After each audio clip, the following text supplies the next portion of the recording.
Hello and good evening, everybody. How are you doing on this Monday morning? We do have change of circumstance versus Freritos de la Vega going on the tiebreak of the tiebreaks. Oh my god, they were in a tiebreak week and they got into another tiebreak. Can you imagine this? Unbelievable. These boys are so closely tied together when it comes to skill that they're gonna need to churn it out today. And we're gonna need to see who's gonna get that first seed and who's gonna get the second seed. And we do have also Civ6. Hello there, sir, and welcome. Pizzaro, thank you so much for the prime. Much appreciated, sir, for the 3 months. Ferno, also good evening, sir. I hope we're gonna see an awesome game tonight.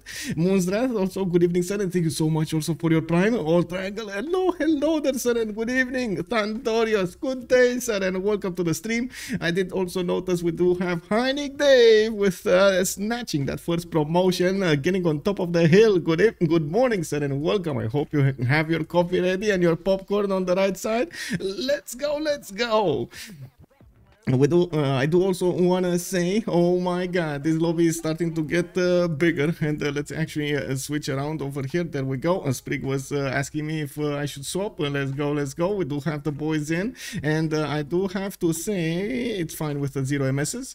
Okay, it's fine. So we do have on one side Bartsake with Titiits, with JR and Sprig showing up tonight for Freritos de la Vega. On the other side, it looks like we're gonna have Mule with Noob 634, Ben But Better, and Rage playing today for change of circumstance.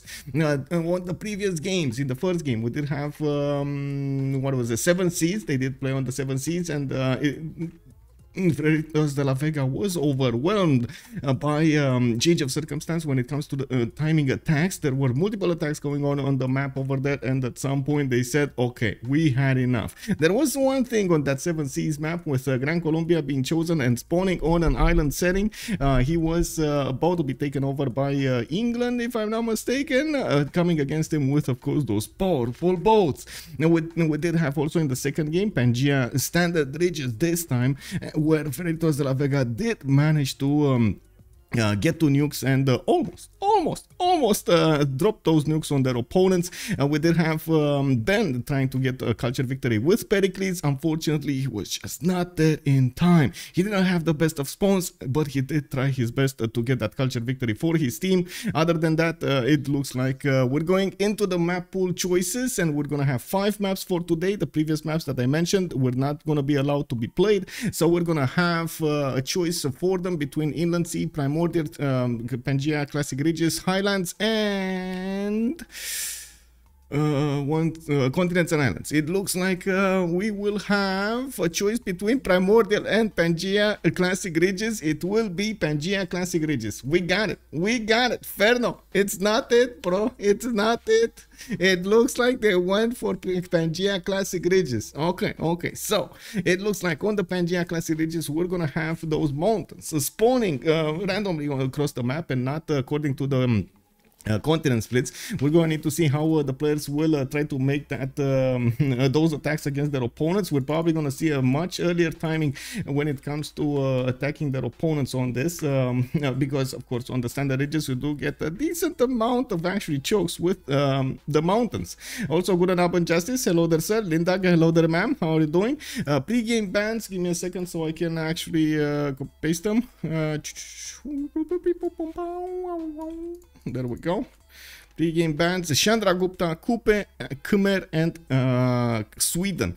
It looks like they wanted to ban Alexander, and it automatically banned Kupe over here. Okay, so Chandra Gupta, Kupe, Khmer, and Sweden are not going to be allowed. I have noticed there are a lot of discussions in the BBG server about the culture victory, and of course the power spike from the tourism that some of the nations do get over the others, because some are of course more prone to get bonuses towards culture victory, like Teddy Bulmus, like Sweden, and some others. The thing is, well, now the players are very worried about those civilizations, because we started to see the culture victories happen around turn 90, and that is something that is getting the players a little bit uncomfortable over here. We're going to need to see they can't actually go and take out their opponent's empires turn 90 or pre-turn 90 with those jet bombers. So we're going to need to see if anything's going to change there, and we're going to need to see how they're gonna try to fix this. Also, Pizarro, I hope JR will lose. Come on, man. Nah, he's a cool guy. He's a cool guy, actually. He's extremely, like, you know, how to say, I met him multiple times at the lands, and he's, you know, he's extremely confident in his abilities, and yes, sometimes he just says it outright, but I don't actually find him that bad. Also, Pericles, did we see Pericles being picked up? No, we didn't. Well, we do have Alexander with Gorgo, Greece Gorgo, and then we do have Macedon over here. Oh, wait, they actually banned the well, they banned Lincoln. Okay, oh my god, this is confusing. They banned Lincoln. Okay, they banned Lincoln, and then we do have Zulu. Also, to be fair, turn 90 only happens with no effort on the defending. No, it's with effort on defending. They pushed it through, so they did actually get some games that have started to happen with full defenders on the other side. It's happening. It's happening, Justice. Also, even attacked, he couldn't lose cities and still won it with passive tourism from Teddy Bulmus. Hello there, sir, Takeshi Lev. How are you doing? How are you doing tonight? Let me actually switch my screens over here so I get everything in check over here. Okay, there we go. Yeah, okay. So King Shi Unified also got taken down over here in the 5th choice. With I do have to say, on this map, usually you do have I would say more. So first of all, it's a lot of land civilizations over any kind of coastal civilizations, even though we might see 1 or 2 for that gold generation. I wouldn't be surprised if we're gonna see something even like Spain, but anyway, we do have a lot of the times the players choosing civilizations that do have war bonuses, and they're gonna try to get to their civilizations relatively early to harass them a little bit with the early units, with maybe some horses, with maybe some scouts. We're probably gonna see some swordsmen also running around the map. The thing is, well, running slowly around the map because they're slow. You get it. And then on the other side, it does look like I'm pretty sure that they're gonna try to get not only the economy but also a civilization that will give them bonuses towards the mid to late game. And we do see 2 civilizations right now: Bartsake going for Cleopatra, Rage going for Robert the Bruce, and then Ben picking up Matthias Corvinus. Cleopatra, we've seen it multiple times how good it is when it comes to early culture, and at the same time getting Temenanki. If it does get a good river with enough floodball terrain in its capital, I'm pretty sure that's going to be the way. Mixing that with its Egyptian sphinxes, it is going to be something we're going to need to take a look at and drool a little bit. I'm pretty sure we're going to see JR play on it. He's the expert on Cleopatra, so we might see him go for it. Also, Ben has his hands full this game too, I guess. Ptolmeic is in the lobby. Yeah, he's gonna need to do, he's gonna need to play his A game. And we do have Gran Colombia also the last ban, and I do have to point out the last pick was Tamar showing up for Freritos de la Vega in the lobby. So on one side, Cleopatra Ptolmeic with Tamar, on the other side, Scotland and Hungary. Of course, Hungary, we've seen it multiple times, its ability to actually project power across the map with those levied units. It's quite great by the players. You do get to levy them much cheaper, you do get to upgrade them very, very quickly there, get some extra strength, get some extra movement, and try to take out opponent cities. And now, last time actually, Rage did manage to push that victory through with Hungary getting the push on Scotland. I believe it was Scotland playing against him. I don't remember exactly who it was, but yeah, Scotland over there, even though he did manage to get a lot of amenities and so on, he was getting boxed in by Korea and Hungary. He just couldn't hold his defense. Bonsoir monsieur Rafifi, bienvenue. And yeah, okay, so we do have 2 more civilizations here, Sejong and India, with of course the Gandhi. We got Gandhi banned. Oh, come on, man, you don't want to give Gandhi a chance over here? Come on, man, we would have wanted to actually see him get to nukes. Did you know?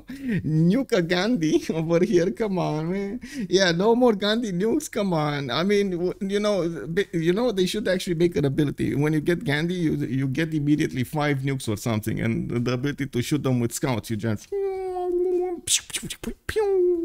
Take your opponents down. No, I'm kidding. I'm pretty sure it would be unbalanced, but it still would be fun to actually have one of those modes in the nuclear Gandhi mode.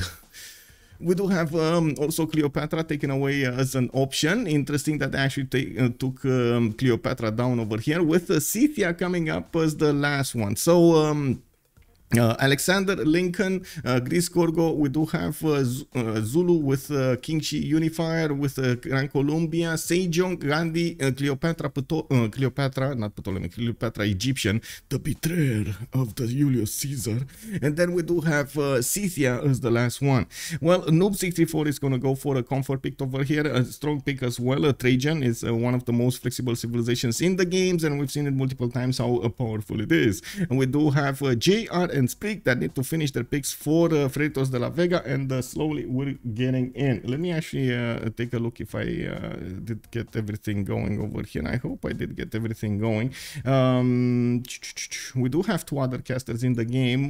Sue is restreaming me, and I think, and we do have Distoria in the game as well for the French speakers.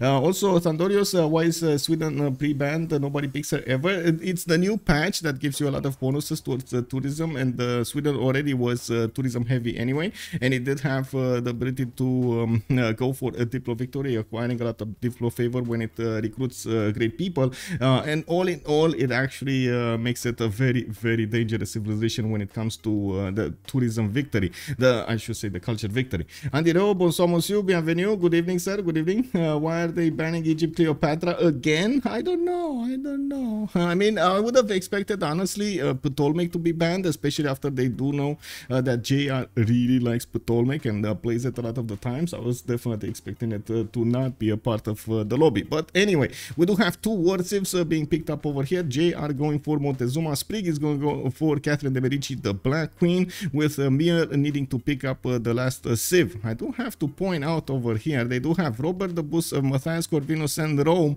on COC, while on the other side we're going to have Tamar, Montezuma, Catherine de Medici, and Cleopatra Ptolmeic. Now, Tamar has also been changed a little bit with its nerfing of its Titiits in the Golden Age. You don't actually receive 8 faith a turn, you receive 7 faith a turn, and we've seen it attack its opponents with the Kefsurs. It does actually have a lot of strength on those units if it does have a correct land to play them in, and especially the Kefsurs are extremely strong when it comes to hills, and we're going to need to see if this is going to be one of those times with hilly terrain trying to defend.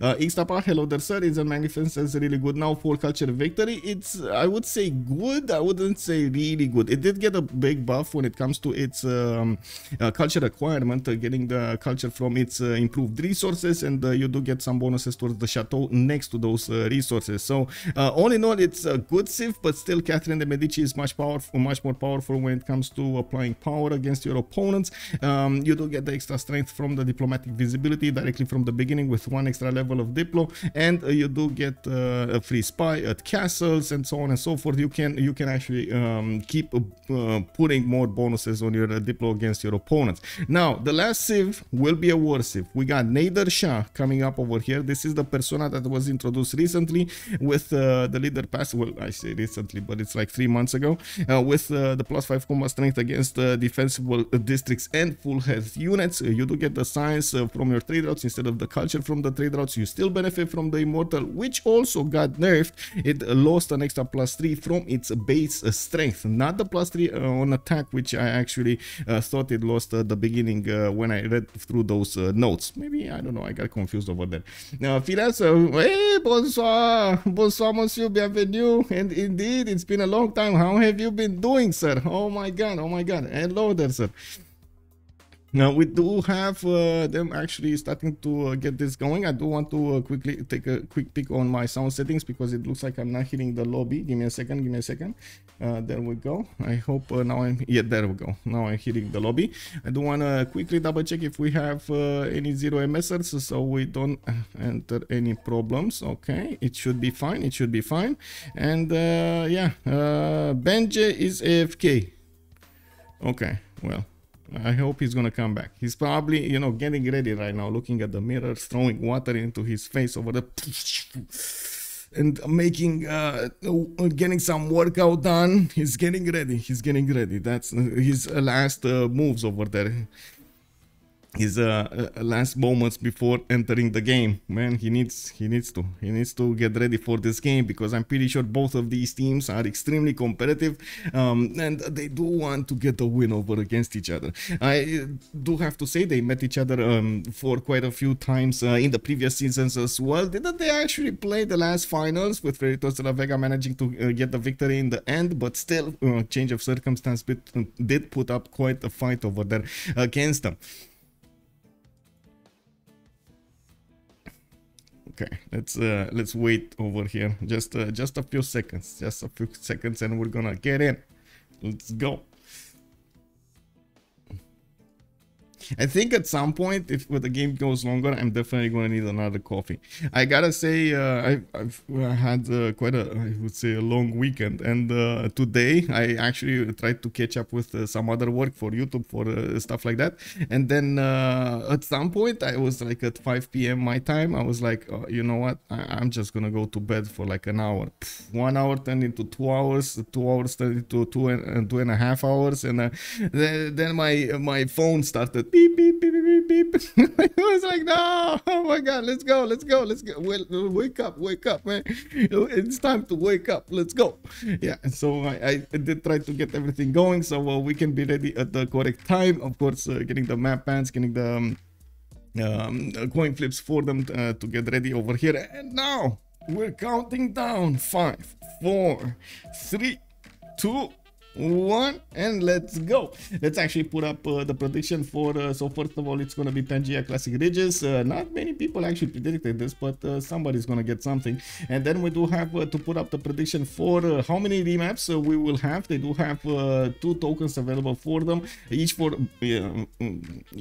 of the teams have 1 token, actually has 1 token, and we're going to need to see how this is gonna go. Also, let's see who reports 1090 cartridge. I cannot find any data from FFA pickup teamers with no defense effort. It's actually a discussion being done in BBG Council. They open up the BBG Council for quite a bit.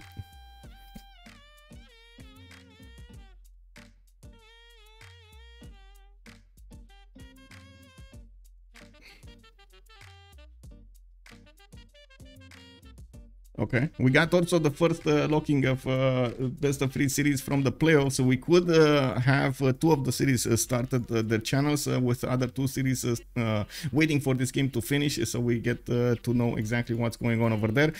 Give me just a second over here so I can actually show you. Justice, if you have access to the BBG server, just look at the discussion that is right now unfolding in a council discussion visible in the council's corner. You're gonna have some pictures over here. There we go. So let me see. I can show you right here. This for example, I think it's an FFA or something. Turn 92. Oh, that's going on with America Bulmus.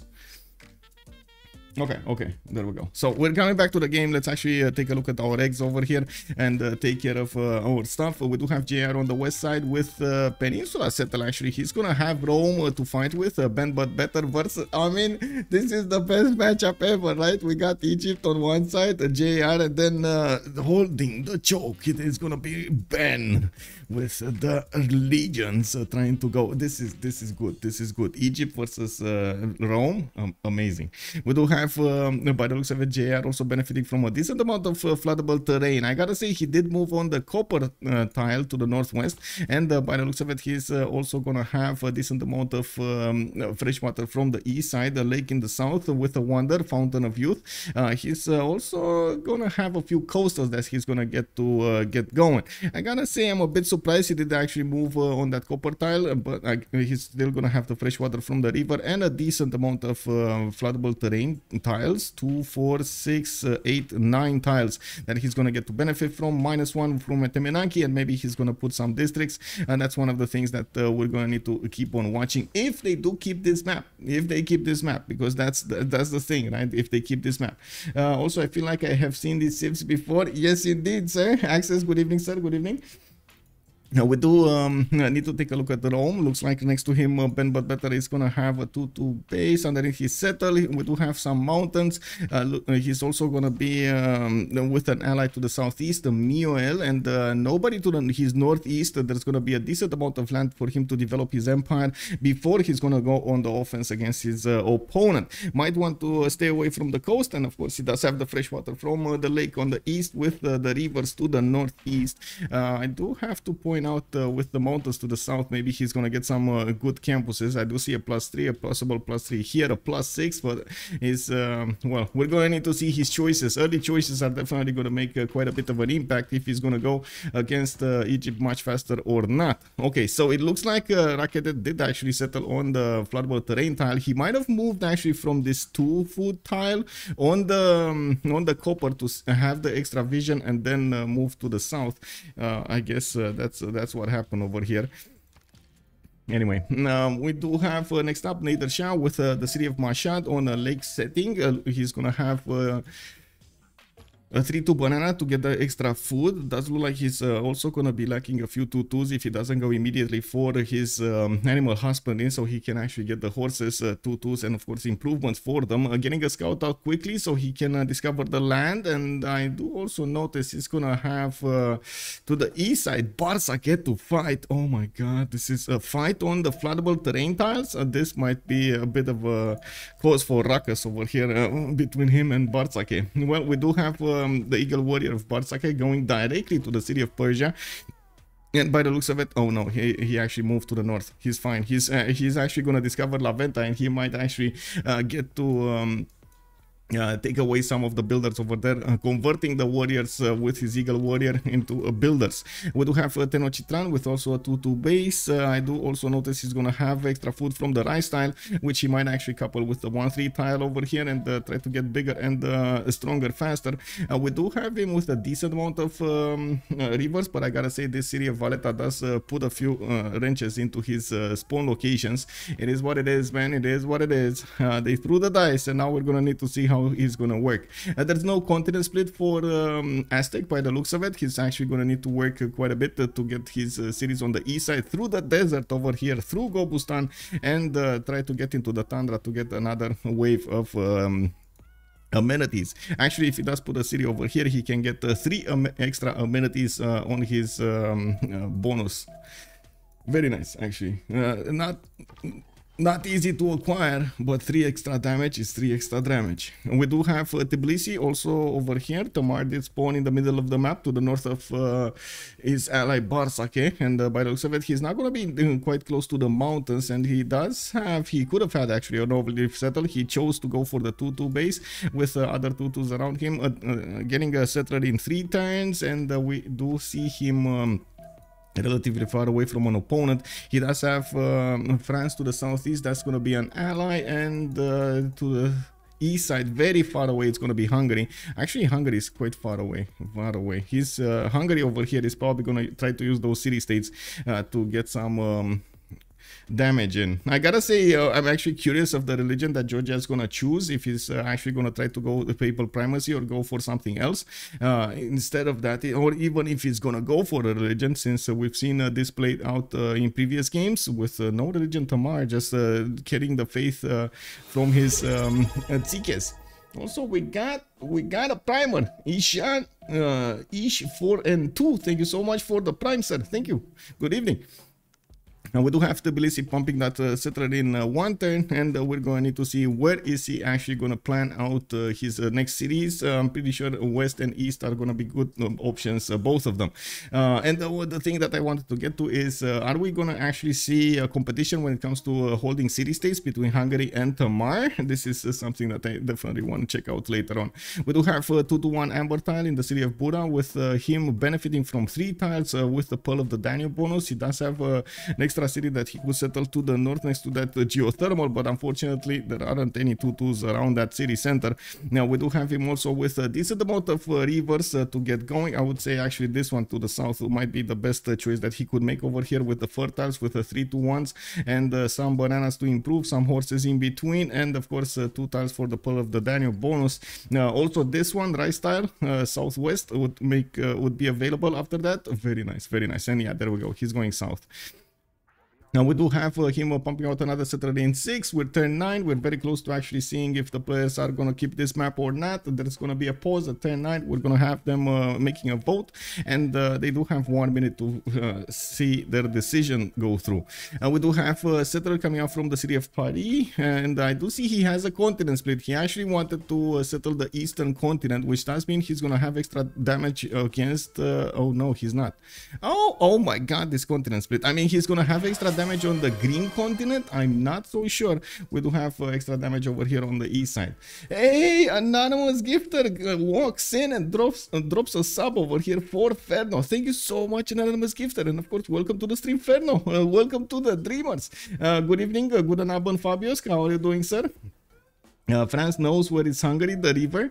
Yeah, but you see Hungary city? KW, man, it's actually on the white continent.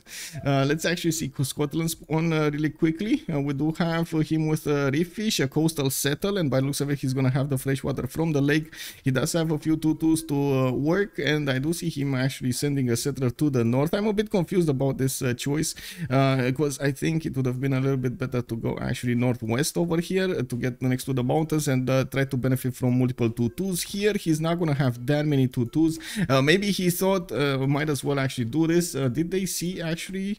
No, they didn't see yet Egypt. I don't think they saw Egypt. Where is the warrior?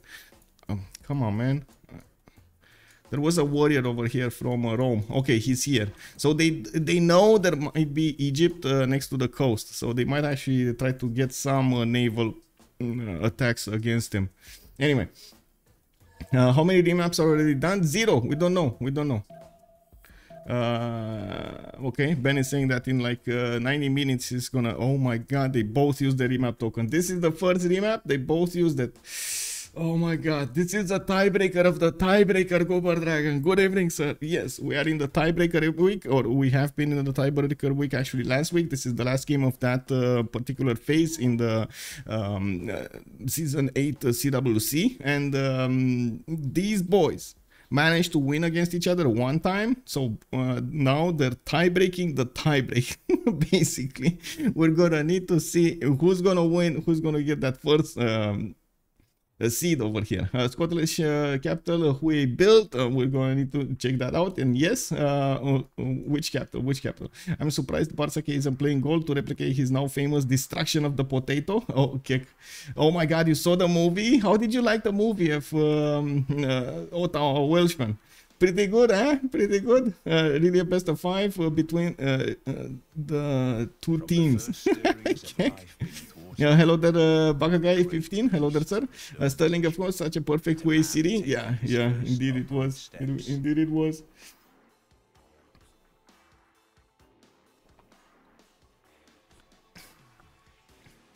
Oh, he's from your city. Amazing. Yeah, pretty cool, man.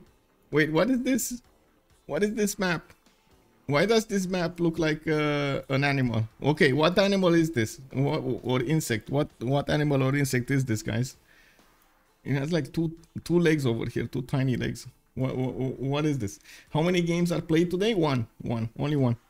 Only this one. Only this one. And after this one, we're gonna open up the channels for them. Whoever wins this is gonna go against Gold by Library. Whoever loses this is gonna go against Ulysse. It's a bunny. It's a bunny wani. Okay, a dog or cat stretching. Oh my god, man, my cat today was again sitting in the sunshine next to the window, air conditioning in, very hot outside, and he was like all of his feet in the air over there. Oh man, relaxing in the sunshine. Well, we do have the players loading in, and let's actually see what we're gonna take a look at here. We do have Scotland actually with his coastal settle again. Looks like this time he's gonna be on the west side of the map, and he does have Montezuma in the south. If he goes coastal, he might be attacked by Aztec on the coast over here with maybe some galleys and caravels later on, and that's not cool. Not cool. He can't even get out of that spawn over here. Noob 634 does have also a few tutus for him to benefit from the beginning. He does have a horse style to the northwest and a horse style to the east side in the third ring. Looks like he's also going to have a decent amount of fresh water to the north and to the east with Titiits settles. Second settle over here on the cattle could give him the benefits of Titiits styles with extra culture and extra gold. 1, 2, 3, 4 tiles to actually move, 4 turns to actually move for that cattle settle. Not bad. Actually, that's going to be quickly gathered. He does need to figure where Titiits is first, because yeah, well, you don't actually spawn with the vision of the full map. You do get limited vision at the beginning of the game until you actually start to discover with your scouts, with your warriors, with your units, what is around you. Now we do have him also with iron in the third ring of the city of Sterling to the east side. Let me actually quickly finish up the prediction over here. Choose outcome. We did have one remap, and let's see, 12,286 channel points. We're gonna go to who this? One winner? No.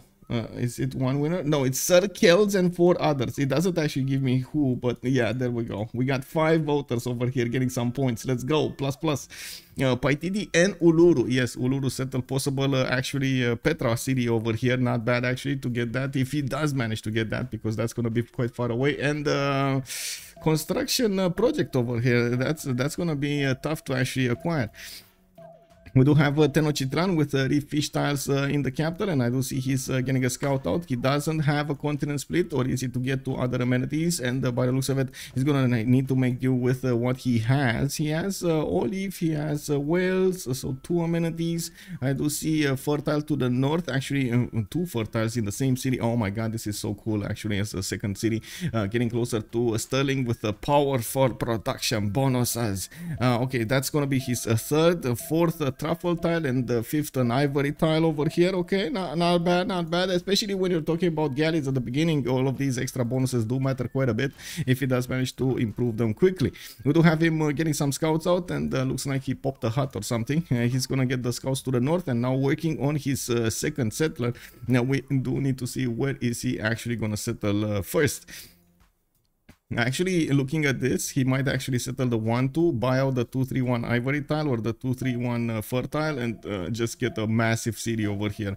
Settle the truffle also to the east side to gather that. And anyway, we'll see how he's gonna play it out.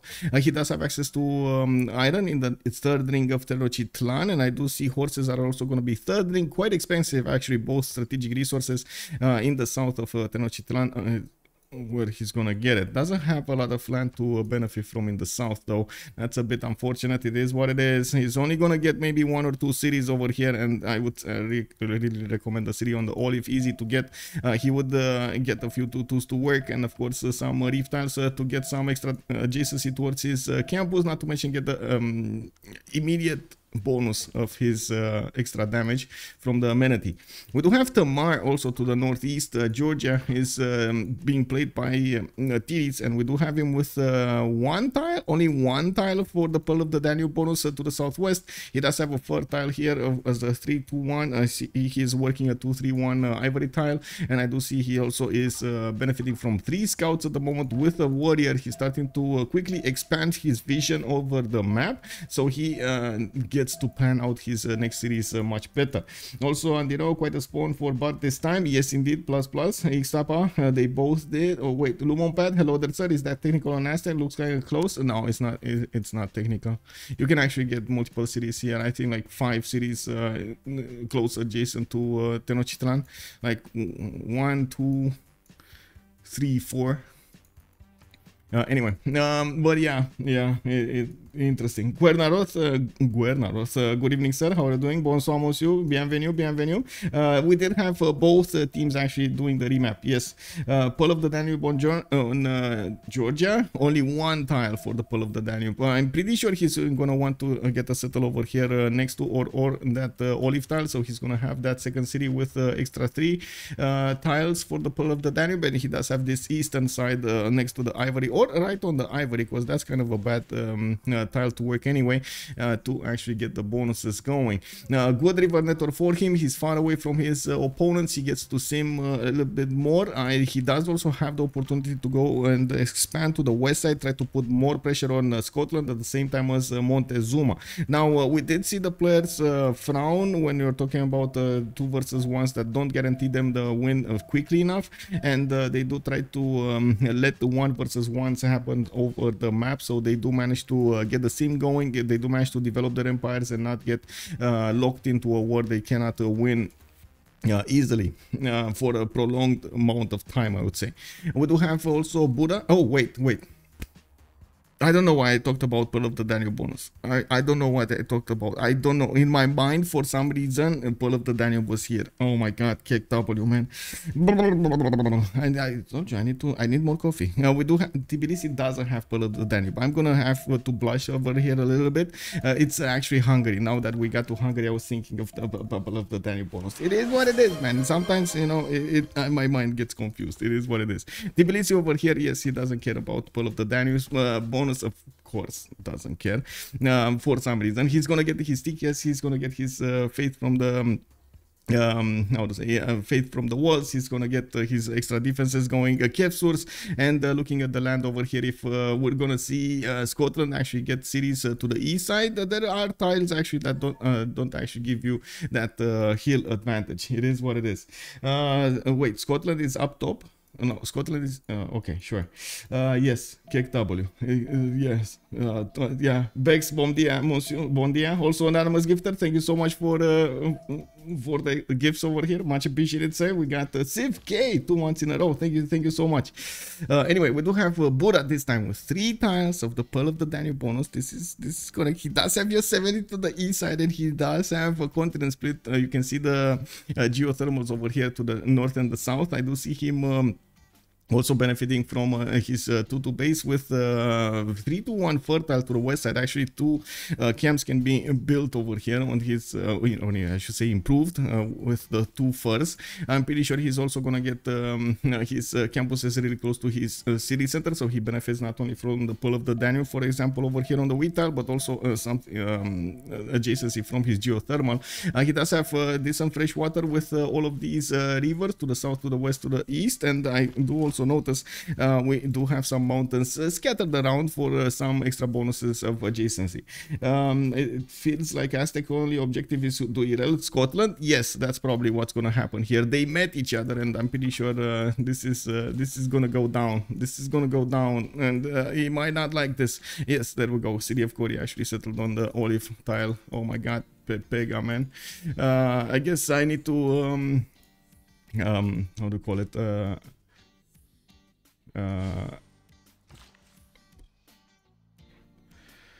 I need to apologize for my confusion. It is what it is. It is what it is. Oh, actually, Rage didn't even want. Oh, did he actually just get? Oh my god, he actually chopped the wheat tile.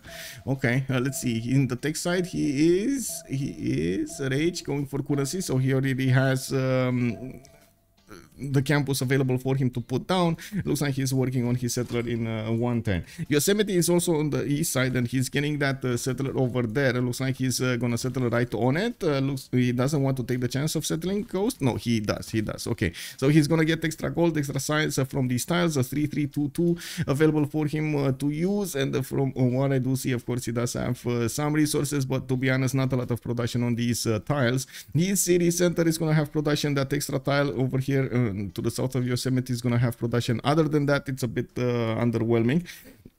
But of course, the science and the gold might make it, will make it much better.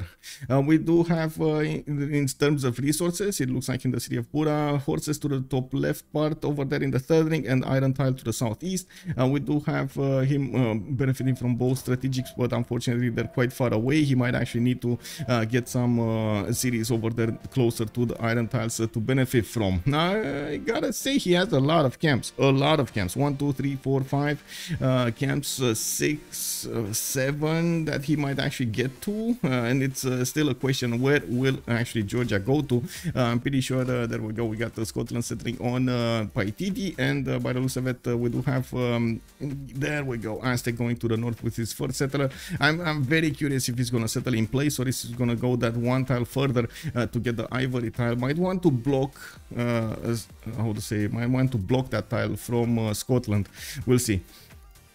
Now we do have to take a look at Mashhad. Looks like Egypt already got his warriors next to that city center. We do have Miel settling next to his Coco tile, and I do see the north is going to have more 2-2s.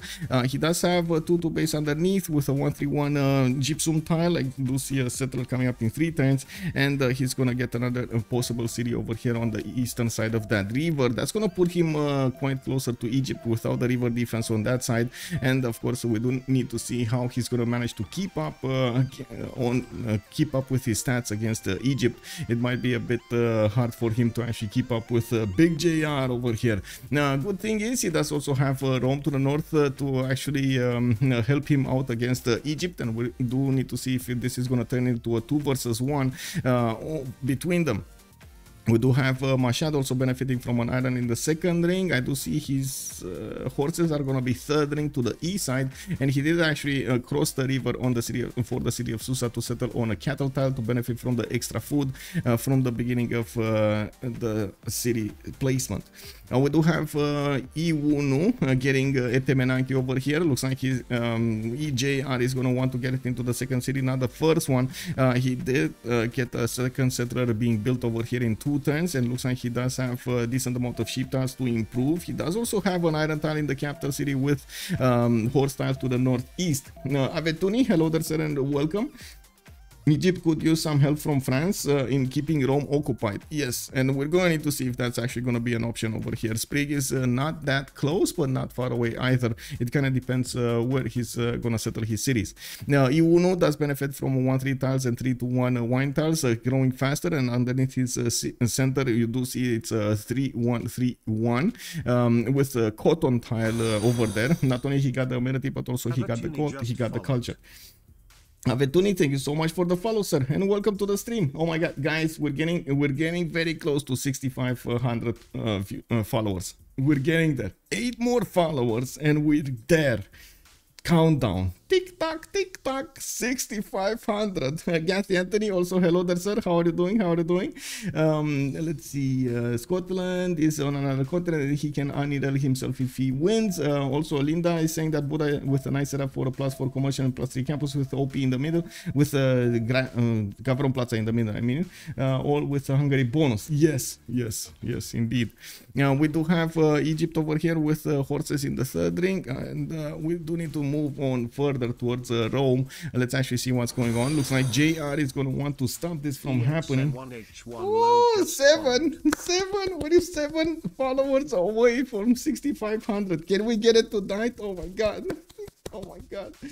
Ex Nini, thank you so much for the follow, sir, and welcome. Now we're getting Kume coming up with a campus in Fortens, and it looks like he did put one from Rome. That's going to be a +2 and another +2 over here. Both of them are going to be built relatively quickly. Ben is going to go to the north, and it looks like he might even settle off fresh over here next to the mountains, where he is going to get the benefits of all of that forest fire, giving him a lot of fertility on those tiles with extra food and extra production when that forest is going to be regrown. We got him working his trader to get one there soon, and I do see he's defending against an Egyptian scout that did try to block his campus with his warrior and his slinger. And we do also see him with a 3-1 base underneath the capital city, and by the looks of it, he does have a bit of a problem. He's not close to his resources. I do see iron over here is going to be 4th ring. He actually needs to settle closer to it, right on it, to get that strategic resource, and his horse tile is going to be 3rd ring out. Oh, looks like he's moving somewhere else.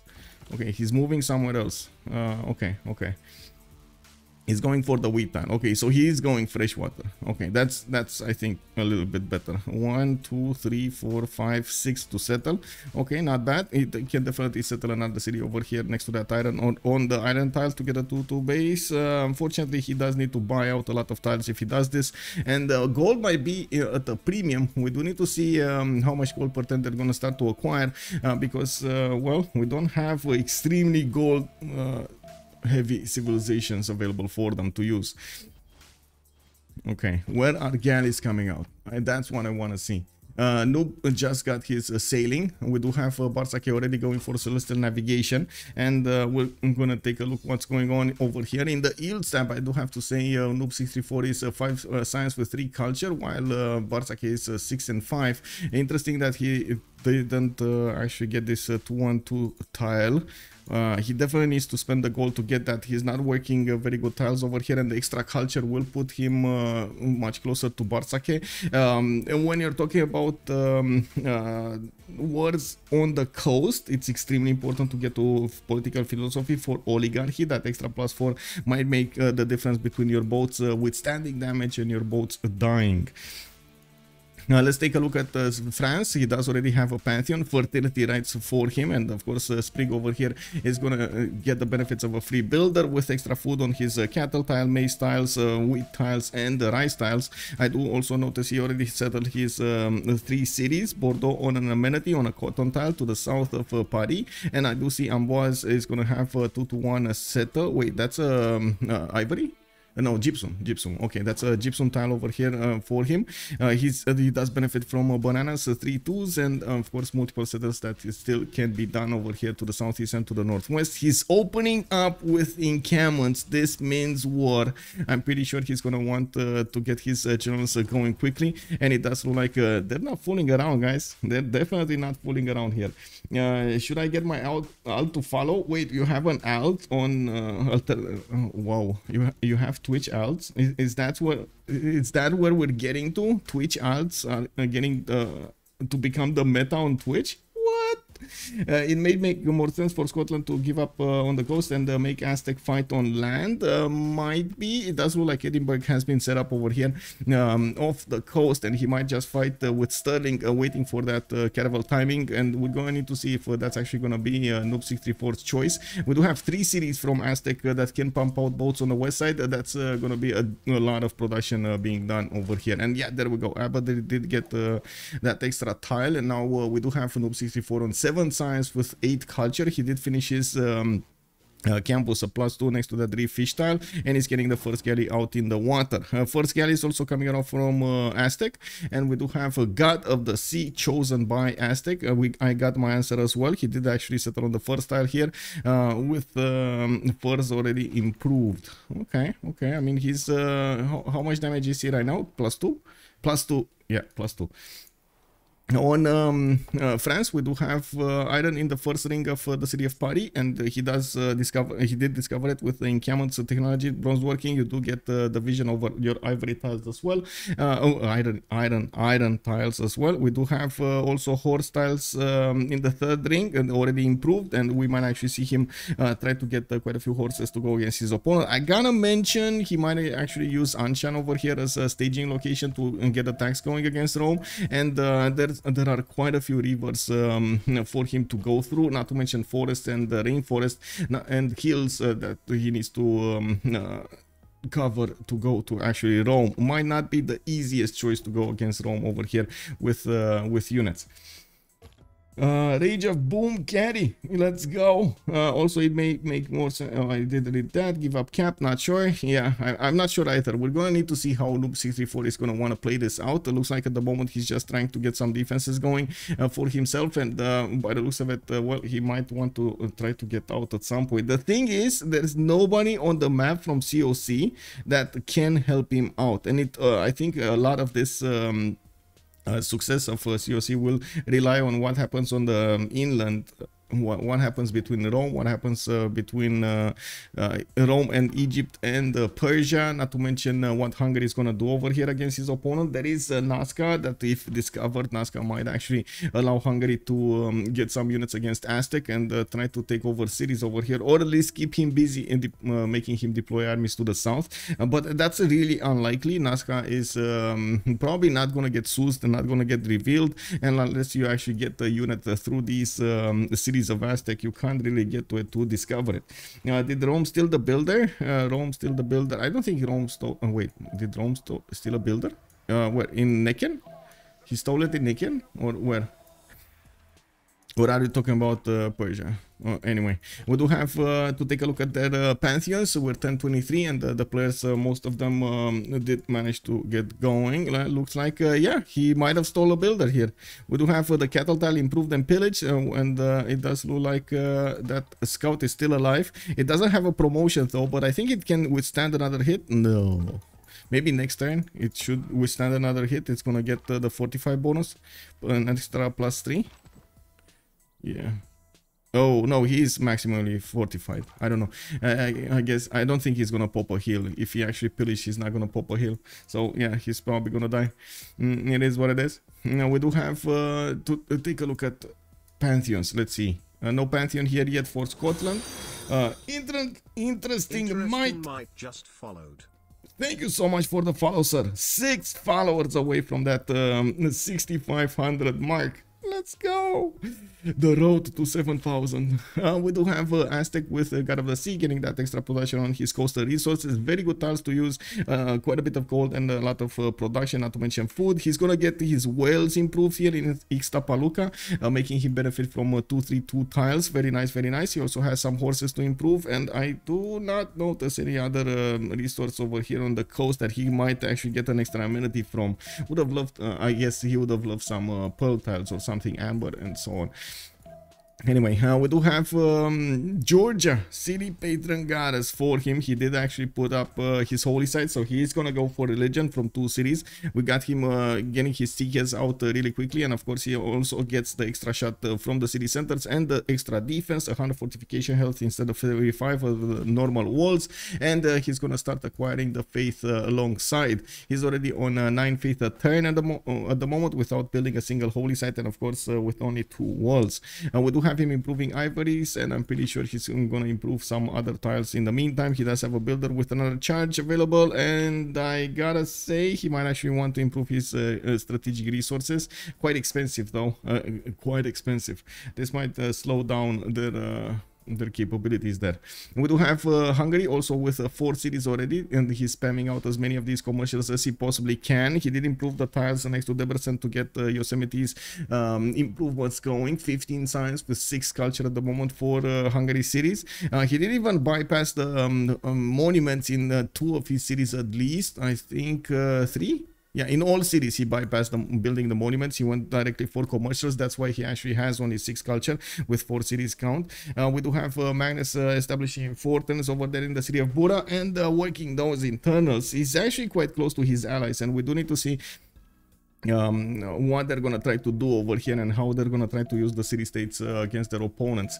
Looks like Persia, god of the forge Persia, he's still keeping the iron. Oh my god, look at, he can't get to the iron. This is so nasty. This is so nasty. J are sacrificing 2 of his units, so Persia doesn't actually get to improve his iron tile. While in the meantime, JR is happily simming away in his own territory, laughing this off. Yeah, it is what it is. Also, we got a comment here from Bulb. Hello there, sir. And Xtapa. I don't know, bait Aztec into going naval with caravels. You can give up cap initially and then push Aztec back with land units. I'm not sure if that's gonna be the plan, but yeah, we're gonna need to see. We're gonna need to see. Like, these boats are already strong. +3 on attack here from the galleys of Aztec. While we do have Noob defending himself with only 1 galley, he's gonna need to build a few more. Doesn't have choke points to make use of, and yeah, that's kind of nasty. That is kind of nasty.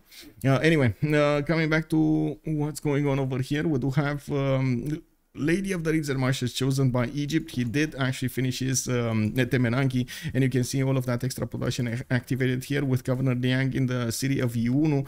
He's gonna get the 4-3-1-1 tiles to use with a 3-3-1-1 3-3-3 actually 1-1 tile underneath the city center. He can improve some more resources and gather a decent amount of floodable terrain to use. I'm pretty sure he's also going to want to put some sphinxes over here to get some extra culture going and faith. We do have him also getting campuses in the north, and I do see where is it? JR already on 13 science with 7 culture next to Mule's 7 and 5. There's quite a discrepancy between them. Racket did finish one of these 0 campuses. Is there no, there's no Hypatia yet, so I guess he just wanted to get it. Okay. Finally, Muriel did manage to win over the tile for the iron with God of the Forge. He's gonna get extra production towards units, and I'm pretty sure he's gonna want to use those immortals. So now Egypt does benefit from also Marianos, if I'm not mistaken. It's on Egypt, right? Marianos are on Egypt. Yeah, Marianos are on Egypt. So we might actually see some Marianos against Immortals. Not the best choice that you can make, but well, you might as well use them. I'm pretty sure it's gonna be much better to try to go for swordsman or something like that to defend against these nasty Immortals. And we do have 2 encampments being put down. Looks like France is also finishing up his encampments there with 2 regional points per turn on the eastern side of the map. And I do see him getting his Government Plaza down. 3 encampment opening into Government Plaza. Okay, I mean, that's if that doesn't spell war, I don't know what does. We do have La Venta to the south being discovered by Ben, which will give Hungary an opportunity to levy that city state and upgrade some swordsmen to attack into his opponent's city of Bordeaux. Let's see on Rome. Did he get his Pantheon? No, he's putting his Government Plaza, and he did get that +3 campus, the extra adjacency from the Government Plaza. Okay, well, this is the time, guys. We're actually gonna put the prediction up, and we're gonna see who will win. We got all of the choices. We gotta see the city states, but oh man, Freritos de la Vega or Change of Circumstance. Who do you think will win this game? The tiebreak of the tiebreaks today. Hunde Priester also France with encampment, but the enemies are very far away. We're strand maybe to deny generals from someone. Maybe, yeah, that might be a good, that might be his choice. Okay, so prediction is going on over here. It looks like quite a few points are being put into Freritos de la Vega. Rising points on Change of Circumstance. Woo! We got Change of Circumstance getting 10,000. Ox Daniel also, good evening, sir. It's France too far away from others who are in Cameron. That is true. I was wondering this myself, but like we've heard over here, he might actually want to get some denies on the generals. We're going to need to see if he can be able to do that. We do have commercial hub investments also coming out from the city of Buda. There's a very good great merchant available for him at the beginning with the increased trade route capacity. Hungary is already making 2 great merchant points a turn and getting 2 of these projects in 2 turns. We do have him putting down a campus over here in Debrecen, which is going to be only a +2 unfortunately, but still that's going to be nice. Interesting choice that he actually went to the south with his commercial. I'm actually curious if he's going to put his Government Plaza with campus to the north. He also has a 4 pop in the city of Buda and didn't actually choose to go for his next district, locking it in. We do have Sprig with horseback riding in 1 turn. Titiits is going to get it in 5. Looks like Ben also in 5. The moment we do not have actually war units coming up from Egypt. He's still working on his stats here, and I do see him on 15 and 12, while Miller is lagging behind with 9 and 6, but he does have 13 gold per turn, while JR only 7. More of these campuses will mean more bonuses. +2 campus will be built in Iunu, while I do see he did start up to put these sphinxes. Okay, I do see one that gives him the +2 culture and +2 faith. Probably another sphinx over here to the north. He didn't actually, or he did actually switch the tile to Iunu. We do have him also improving the iron tile here to the southeast of Rakedet, getting Moksha in that city center and getting a few warriors. I'm pretty sure he's going to want to defend himself with swordsman over here against Persia. And also, 3 encampments is really surprising, yes. And we do have the holy sites also finishing up on Georgia. He did not start to acquire any kind of great profit over here. And of course, we do see him with Moksha in the capital city of Tbilisi. He's getting the faith from his Titiits, 14 faith a turn. With city patron goddess, he's getting 40% production towards the first district in his city. While in the city of Caspia, at the moment, he did not actually choose to get anything. We might actually see some pokey going around here from between Aztec and Scotland. Looks like Noob 634 is finishing up his Government Plaza. He did. That's a +4 campus now, getting extra science. He's on 14 science with 17 culture, while Bartsake is on 8 and 17. I do see Noob is trying to get a builder from Aberdeen, and he can actually improve some good tiles over here from Paititi to get the extra production going in on that city center. Unfortunately, only has one single city that he can build boats out, but that's also one single city that is exposed to the Aztec nation. Looks like Aztec is not going to push fast against his opponent. He doesn't want to go with just galleys against his opponent to try to get an advantage.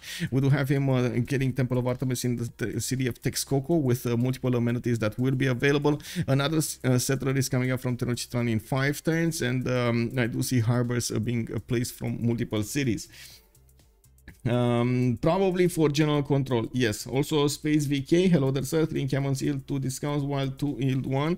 Well, we're going to need to see if France is going to make use of those discounts and get his stats up. At the moment, Sprig is on 10 science and 9 culture and over 39 production, while we do have Ben on 36 on 3 cities. He's getting his 4th and the 5th settler out quite quickly and putting down encampments, while he did get the science from his campuses. And I see a 6th settler also being built over here from Rome. He's gonna expand really quickly and try to get big really quickly. That's not holding true for Egypt. Egypt is gonna need to get defenses going against his opponent, while his opponent is pre-building warriors. I'm talking about Muriel here. He's also trying to get an encampment training project going, so he gets generals. He gets to secure a general, while he's getting his 4th and 5th cities out. I think JR is a little bit concerned about what's going on. Definitely concerned. Anyway, let's take a look at a quick pick on the city states while we watch this action unfold over here, how they're getting their position over their opponents and how they're gonna try to push their bonuses. We do have Johannesburg as the singles industrial city state in the game. We got Taruga with Anshan coming up for science. Looks like Chinguetti with Nazca and Laventa and Candy will be the ones for religious bonuses. Oh, Tamar is going to be happy. We do have also Muscat with Cahokia coming up for the trade bonuses. Preslav with Granada bringing up the military bonuses, and Namadoodle, the only city state that will bring some bonuses to the culture. Now Namadol is actually quite far in the south over here, and wait, is it? No, it's not. I don't know why. For some reason, for a second there, I thought it's converted already, but it's not. Anyway, we do have Hungary finishing up his campuses. Looks like his Government Plaza placement was actually on that north, and we might actually see his Government Plaza. We're gonna see his campus right next to that Government Plaza. We do have the builders, more builders coming around. While he did manage to recruit Zankian, he's gonna get an extra trader capacity, building up that trader account. The next one up is Marcus Licinius Crassus, and I do see him making 4 great merchant points a turn, while he's still getting these markets going, so he can get extra trade routes. Now we do need to see in the army tab if they do have resources here. So horses on two players. We got Noob 64 and Rage on COC. On the other side, Freritos de la Vega is making horses from also two players, Titiits and Sprig, while Bartsake and JR are actually not making any horses. A bit surprising that Bartsake did not improve that horse. He's gonna get it this turn probably. Let's see. Let's see, is he gonna choose to get it? I think so, right? The other choice would be to actually improve the olive, which I think it's not gonna. Yeah, there we go. He just improved it, so he's gonna get it. We do have audience chamber also being built over here in Scotland. What's happening in the iron? No iron Mule, no iron Noob 64, iron on Ben, and we do have Rage making iron as well. They did manage to get those iron tiles improved over here for Persia, and they're gonna need to supply him with a lot of iron if they actually want to secure a victory against Egypt. We got Swordsman being hard produced from Egypt, so he can get the defenses going against his opponent over here, and of course we do need to see how fast Mule is gonna get this going. On the other side, Freritos de la Vega is making iron on TD. No. Oh my god, only JR is making iron. This is a problem. Only JR is making iron from Titiits or between them. Let's see. Oh, okay. Sprig did upgrade his as well. Okay, nice. So two nations are making iron, while Bartsake and Titiits still need to improve them. We do have Gavron Plaza placement, and I do see Georgia did manage to recruit his first great prophet. That's actually in the next era. This is the next era. So this is the classical era. We're gonna see them choosing their golden age options, and we're gonna need to see what they're gonna go for. Oh no, Aztec bullying a little bit Scotland over here, figured out the weakness, got his tobacco tile burned down to a crisp. Okay, let's see. Mule, Pen Russian Voice Golden Age. We do have him on 8 science and 17 culture, much lower than JR's science and culture. But what does that mean for immortals? They're just gonna do what immortals like to do, right? Take over cities. We do have fifth settler coming up from the city of Susa, and I do see more pre-builds are coming out from his series of Hagmatana and Ray. Next time he's gonna finish his encampment training project, and he's gonna secure this great general. I do have to say France over here does have the ability to recruit 2 of these. He's 60 points out of 30, while Rome is getting quite close. Egypt will not get it. It's only, wait, Egypt is not gonna get it. Yeah, he's Pen Russian Voice, so he can't move the builder and the chop. Oh my god, they might deny Egypt. France can pass. France can pass. I think the question is, will France pass? He did. Okay, he did. He did pass. So we got France over here with 1. Looks like Rome with 1. Persia with 1. And then France does have 5. Let's see. Okay. I guess he didn't take 2 of them. Okay. He's giving it. He's realizing he needs to give it. Okay. Whew. JR Deadsville, I mean, I don't know, man. He has good production, good tiles. Let's see, good stats, 23 and 30, not bad. Noob 64 also with 14 science and 29 culture. He did go for a Pen Russian Voice Golden. He stayed on 3 series. Now he's getting his golf courses going, and at the moment in the elementary screen, he's actually minus happiness. Not the ideal placement that you want to be in with Scotland. And this is a bit unfortunate. He's going to need to get his golf courses and the more amenities improved. Not to mention, he's going to require his allies to give him a lot of amenities so he can get his bonuses. We do have audience chamber finishing up in 3 turns. He did choose to go God of Craftsman, benefiting from extra production from these improved strategic resource tiles. And well, we're going to need to see where is he going to focus his efforts on. Going for currency, not going for harbors by the looks of it. Okay. We got Ben over here also with ironworking coming up next turn. He's gonna open up his legions, and I do see he does have 16 science with 34 culture, making a few pre-builds from Arpinum and Mediolanum, while we do have initial horses coming up from France. They're gonna take a while to get here. Well, the waypoint mechanism is telling us 6 turns to actually get to Arpinum. That's quite a bit of time, and of course by then Rome should have a few legions to defend himself. Not only that, but he also has a general for them. Do we have a general? Do we have a general for Egypt? Is this the one? Yes, we do have a general for Egypt. Okay, so all 4 warmongers over here got a general. It's fine.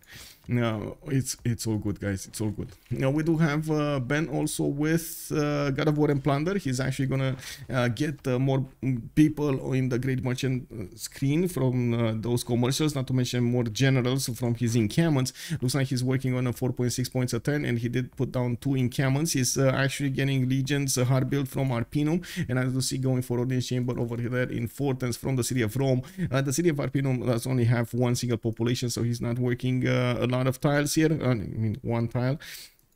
That also took away his iron. Anyway, we do have Rage with 22 science and 24 culture with Pen Brush and Voice Golden Age. I do see him in autocracy, and by the looks of it, he's still working to finish his markets up, starting to improve a few of his resources. Definitely needs to get the fertile improved, so he gets it to his ally over here, Scotland. And like I was saying, they definitely need to improve these extra resources they have, so he can survive over there. Extra bonuses on Scotland are extremely important. Another settler coming up from Shekesvar. He might actually get it over here next to the mountains to the west side. And I do see his getting his audience chamber in the city of Buda. 3 times to finish. He's getting his Pearl of the Danube bonus for the extra production going into his districts that are across the river.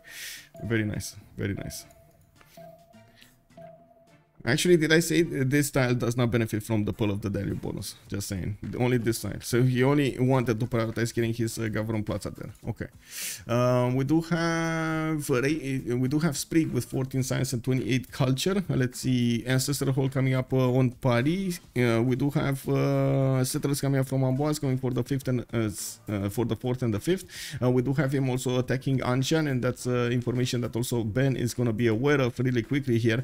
He's seeing the city of Anshan is being taken over and next to him, and he's probably gonna be aware that he needs to build up his army count. Legions should be more than able to defend against the horses, but that also takes away his chances of pushing into Egypt. We do have to see also if we're gonna have enough immortals to push into the lands of Egypt over here coming up from the west side. There's quite a bit of forest and hills that allow Egypt to actually defend themselves a little bit better. We're gonna need to take a look how Muriel is gonna try to push into this with his general.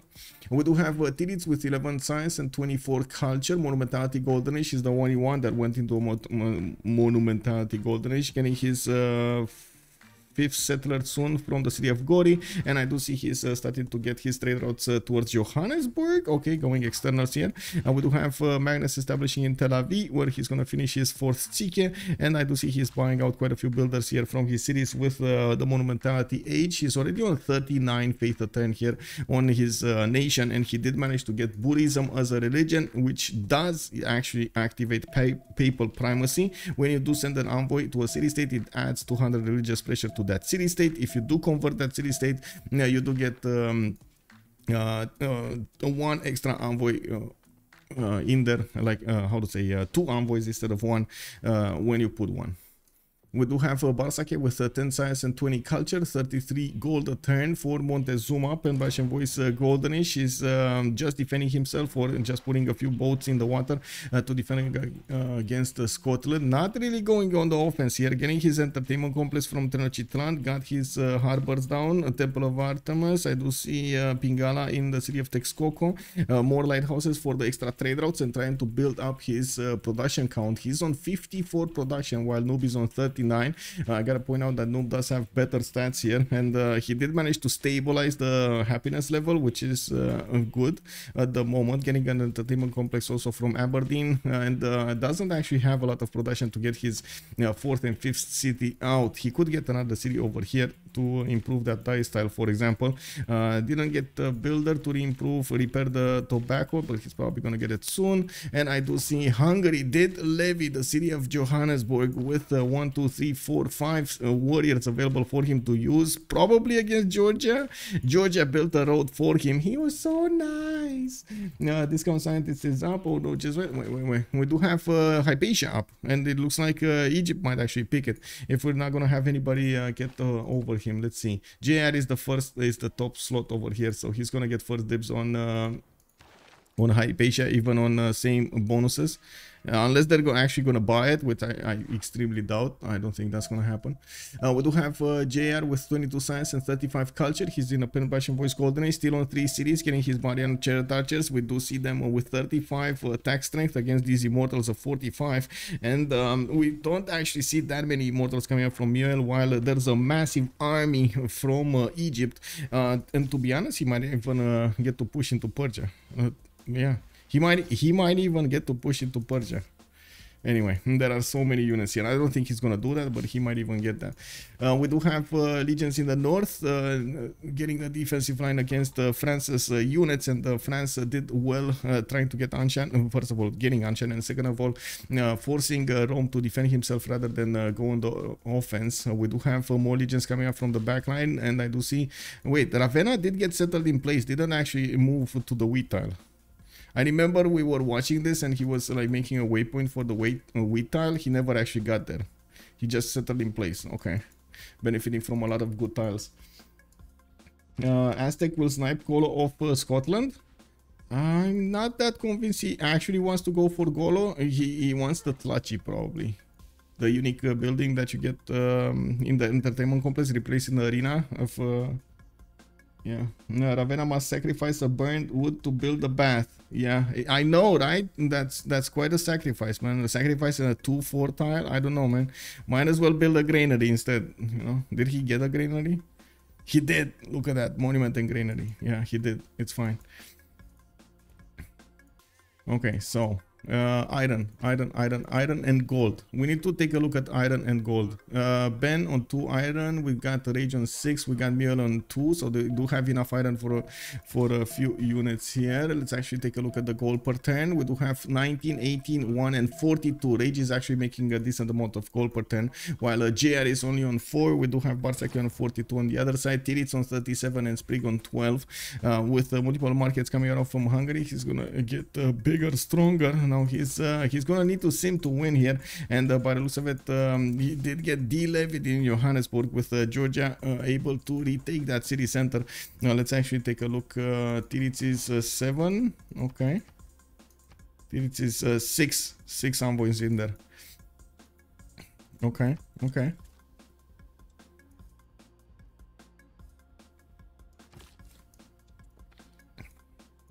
Titiits also getting his 5th and 6th settler out.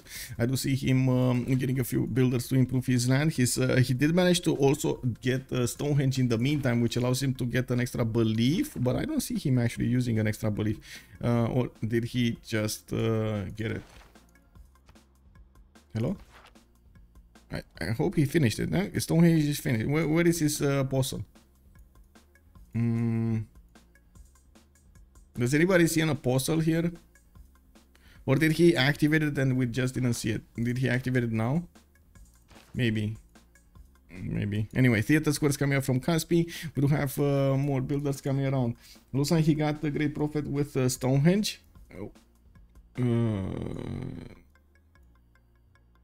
Did he? Did he actually get the Great Prophet with Stonehenge? Because he had 2 holy sites. Like he would have gotten it passively. Why? Oh no, did he actually, did that happen? Oh, that's a big boo-boo. That's a big boo-boo. Anyway, yeah, he was supposed to convert an Aztec city to look like, so I think he used to convert. Oh, Azcapotzalco, he used this. Okay. Okay, I guess.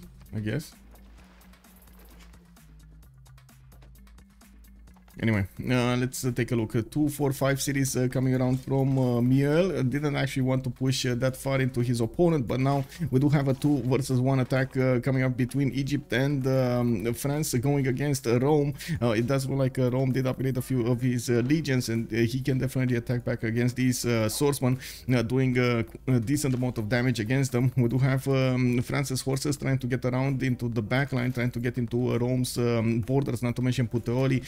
Puteoli is getting the advantages of Governor Victor, and I do see Ravenna did finish up that entertainment complex and is building the arena. He does have Magnus also in there, and I think it's actually his most productive city.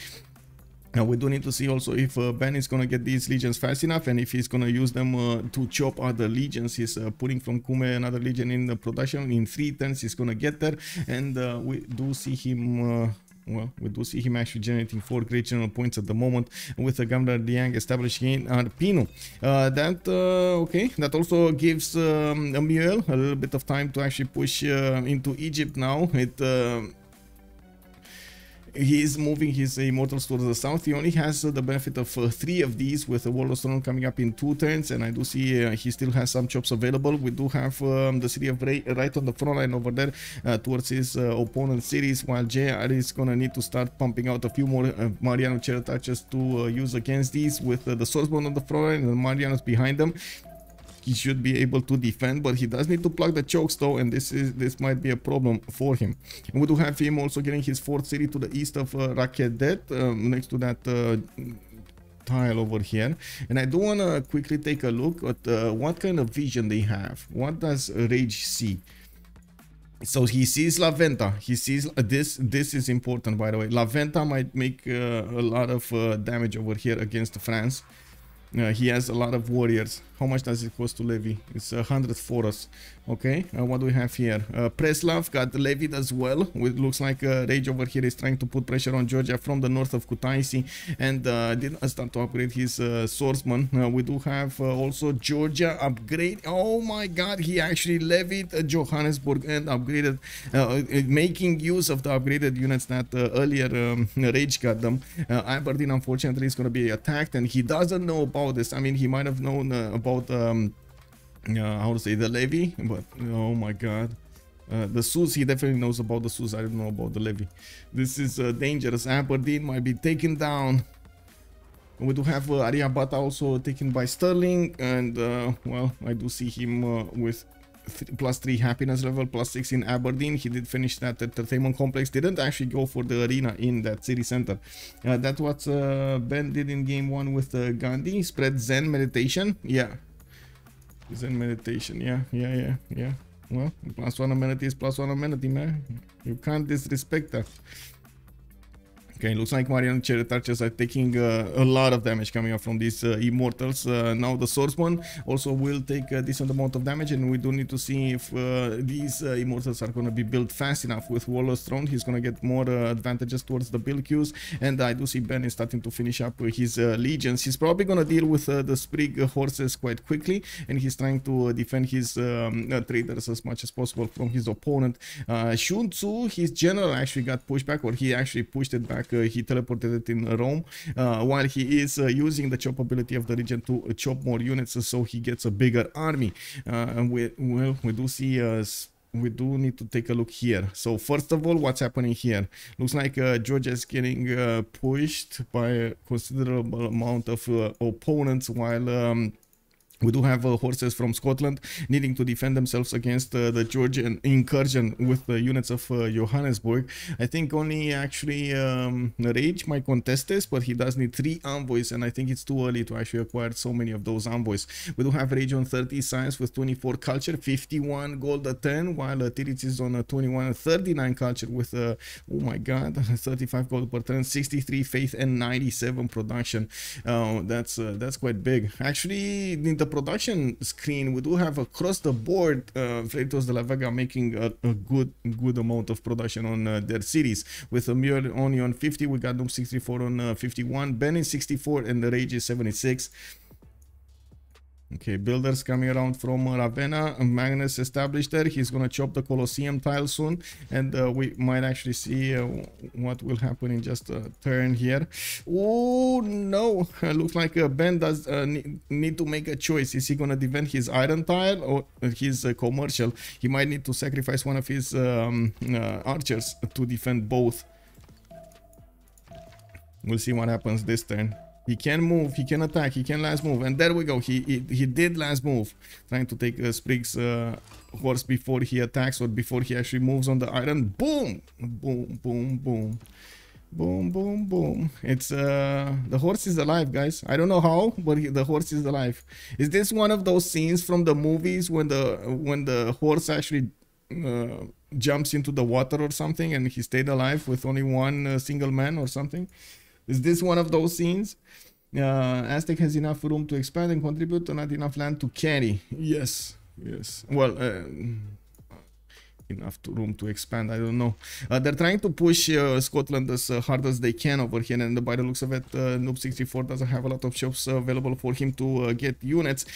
He might require a little bit of support. He needs galleys in the water next to the city of Stirling, and he needs land units in the form of forces to defend against the units of Georgia. We do only have 2 swordsmen coming against him, with one that might actually die this turn. No, next turn, maybe. Maybe it will die this turn. There's a chance that he might high roll over here. Okay, here, what's going on? We got so many legions. 2, 4, 5, 6 legions available for Ben. He's also 7 legions, actually. There's another one here, and it looks like he's using the legion chops instead of the builders to chop Colosseum out. Okay, not bad. What is this slinger doing here? Okay, it's one of those. Anyway, now we do have Persia also pushing into Egypt, Egypt pushing back, and by the looks of it, they did manage to trade quite a few units here. Egypt was also forced to retreat from the city of Arpinum. Justice! Woohoo! Welcome to the Dreamers. Anonymous Gifter drops 1 again. Thank you so much, Anonymous Gifter. And Justice, welcome, sir. Willkommen. I think Aztec is hitting by the sea right now. Yes, he is. He is hitting, but he couldn't actually hit that that hard. And by the looks of it, Scotland is slowly I would say stabilizing this. Is not going to be good for him. Still, he's going to have quite a few problems. But yeah, we're going to need to see what he's going to do. The thing is, Noob64 is already on 51 science with 53 culture. He does have Butters showing up in 110, while Bartsake is barely finishing mathematics in 1.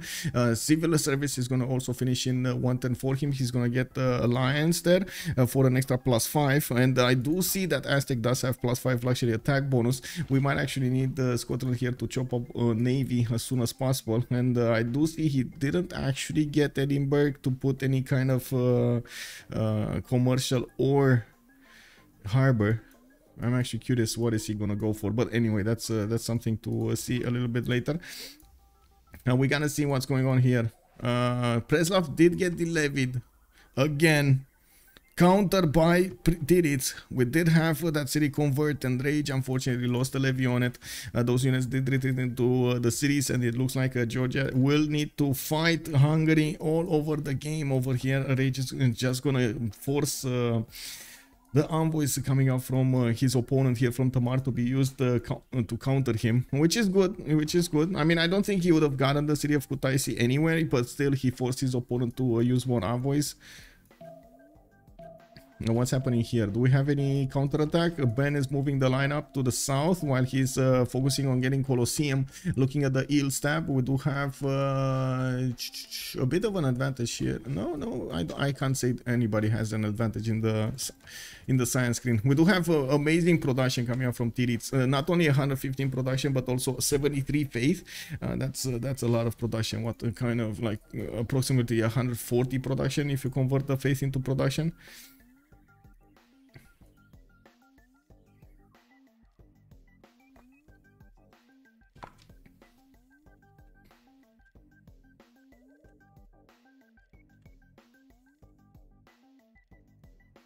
Didn't Bartsake go for Colosseum before? He didn't go actually for Colosseum. He just built his entertainment complex and got his Strachi. That's it. He didn't fully go for Colosseum. I don't think anybody did go. So we did have Scotland here that tried to, but never actually finished it. Looks like Georgia is gonna pillage that mine, getting some more gold, while he's gonna try to get some attacks going, counter attacks. Georgia is amazing against Hungary as far. A great strategy to pick it. Yes, I agree. Georgia. How didn't they think of this before?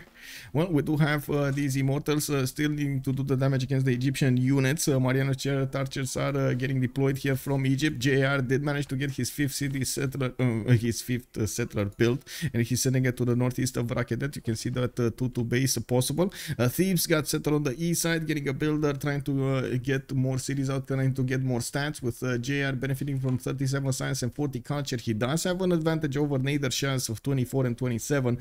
Even though we do have 5 cities Persia, it doesn't look like he's doing amazing when it comes to the stats screen.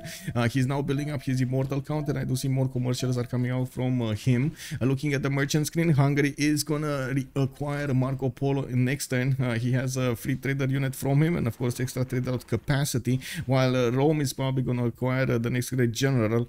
I do see in the scientist screen we do have Scotland with 14 great scientist points a turn, and I'm pretty sure that's not a project with wait, it's not a project? 13.8, or is it a project?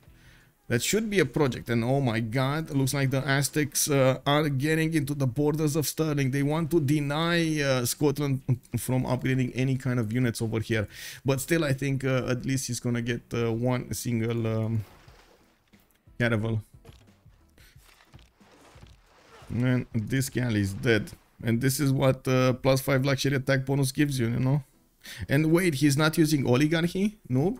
Noob is not using oligarchy. Why is he not using oligarchy? He's in classical republic. Did he not get oligarchic legacy? He did. He did, but he wants a maneuver actually.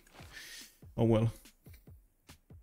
That extra +4 bonus that he would have gotten just unfortunately means the difference here. Oh well, it is what it is. Archers coming out from Aberdeen. I do see him getting his 4th city to the north. He's still gonna be able to stay alive for quite some time. Unfortunately, the passageway towards the east side, towards Hungary, to safety, it's gonna be blocked by Preslav, which is at the moment Georgia city. It is gonna be very hard for him to actually benefit from that if he wants to go into the water and go over here to the north of Rome. Well, he's gonna need cartography to go over there, and he can't actually settle next to France's city.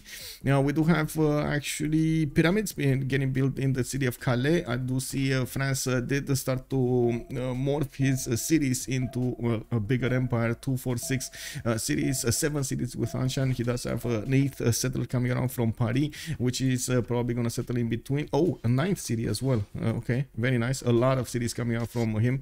Now we do have a Colosseum finishing up in Ravenna in 5 turns, and I do see Sprig is getting castles in 4 turns. That's gonna be a very important timing against Rome, not only because of the Corsair upgrades, but also about the spy that the free spy that he's gonna get to attack into his opponent. We do have 6 more turns until the next World Congress, and a lot of the players are gonna try to get their bonuses towards that golden age. Ave Machiavelli, good evening, sir. Welcome. I don't understand why Amboy wasn't settled on the coast. Yeah, I guess he wanted the river settled. I would say.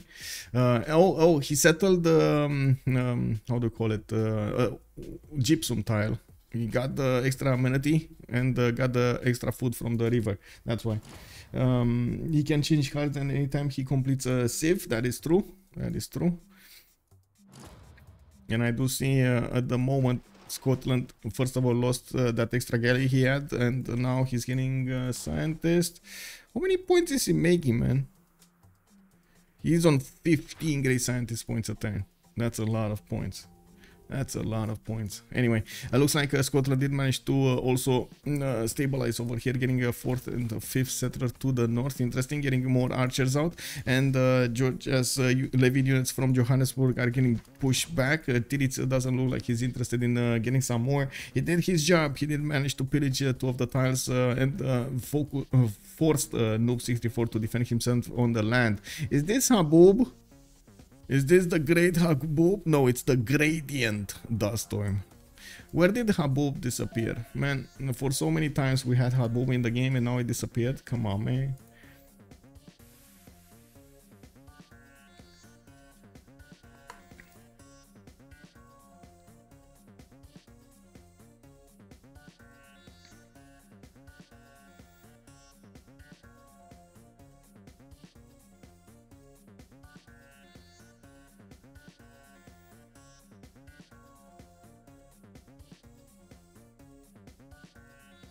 1 second.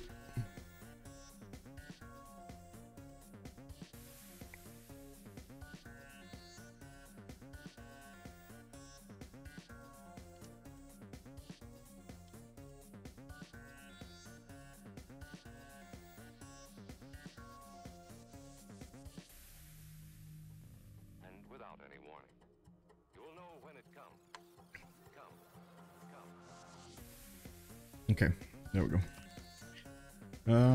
What's happening here? Any more? So okay, we got more immortals coming up on the front line here with Muel on 41 out of 49 scored. Looks like he's gonna have a bit of an issue to get through his golden age. I think we still have him. Wait, did he place a Perideza yet? I don't think he placed a Perideza yet. I don't see one. Yeah, I don't see a Perideza. Anyway. Yeah, we don't have him actually pushing into Egypt that much, even though he does deal massive amounts of damage against these Marianas. We do have a big amount of swordsmen available for Egypt to defend himself with, and of course we do see some theater squares also in Egyptian land. A lot of stats, good stats coming up from JR 48 and 51, while Muel is 28 and 30.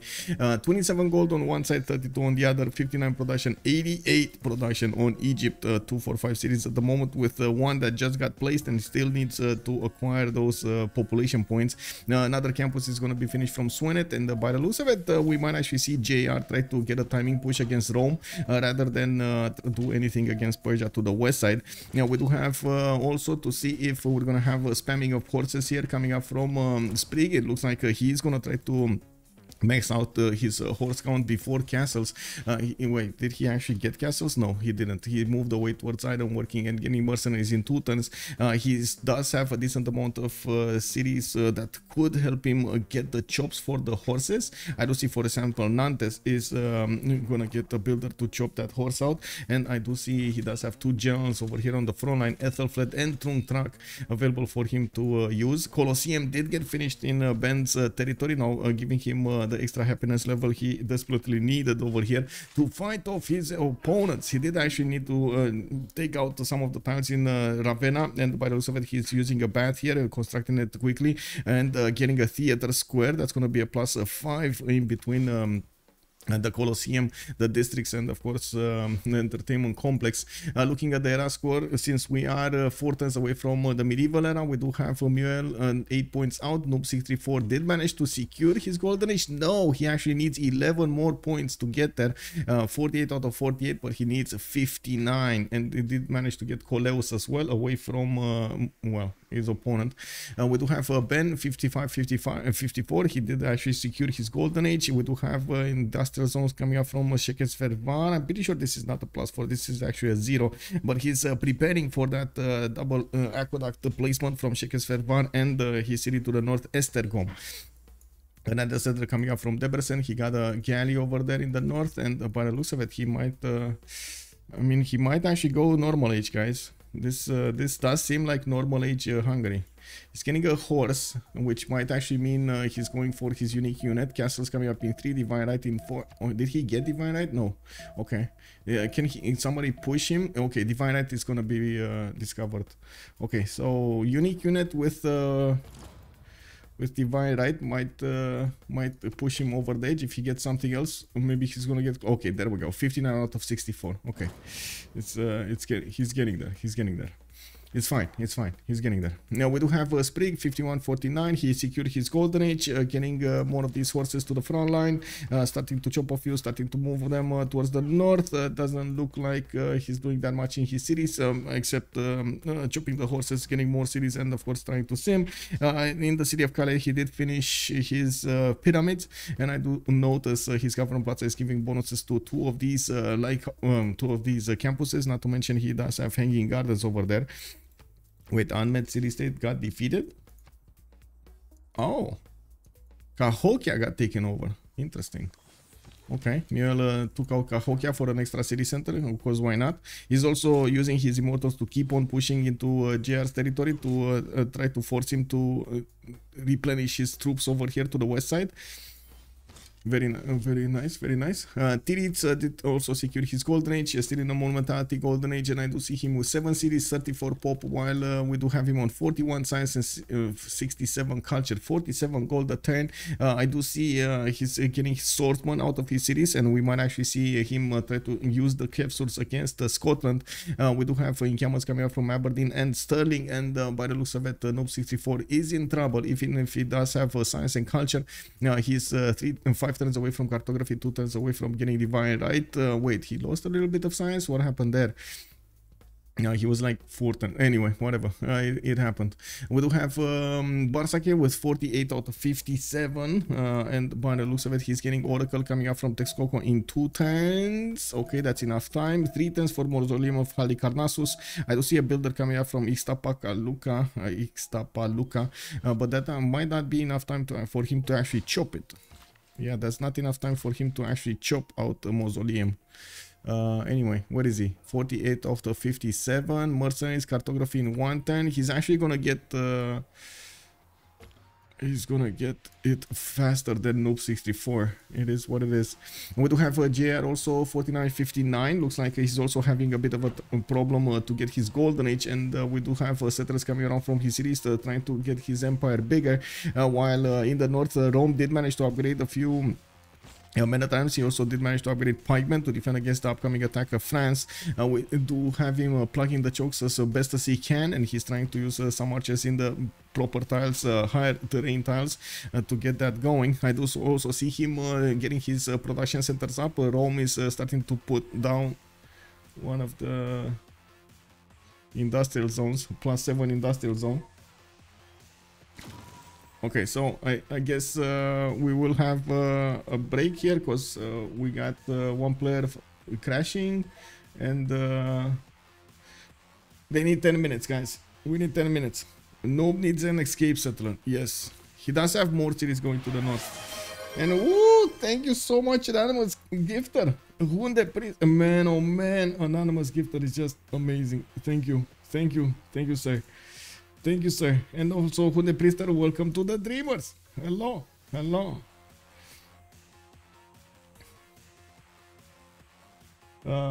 Yeah, Aztec Fun Access. So, okay, 10 minutes, guys. I'm gonna put a timer. Let's actually go ahead and see what's going on over here. 10 minutes, and we're gonna come back at that time.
Hey, I had time to get another coffee. Let's finish this one and get another coffee. Oh yes, let's go. I did notice on YouTube, I did receive a message about the forest. We had a discussion at some point. I don't remember when, but in one of the games, and we were talking about the CO2 conversion, forests, and so on and so forth. And it looks like somebody actually did manage to give us a very good and thorough comment on it. Let me actually put it up over here. Let me see, what is it? In my dashboard, I believe. I saw it on my phone, so give me a second. Immortality. Thank you so much, by the way, for the comment. If you're here, thank you, sir. Let me put this. Thank you for the thorough.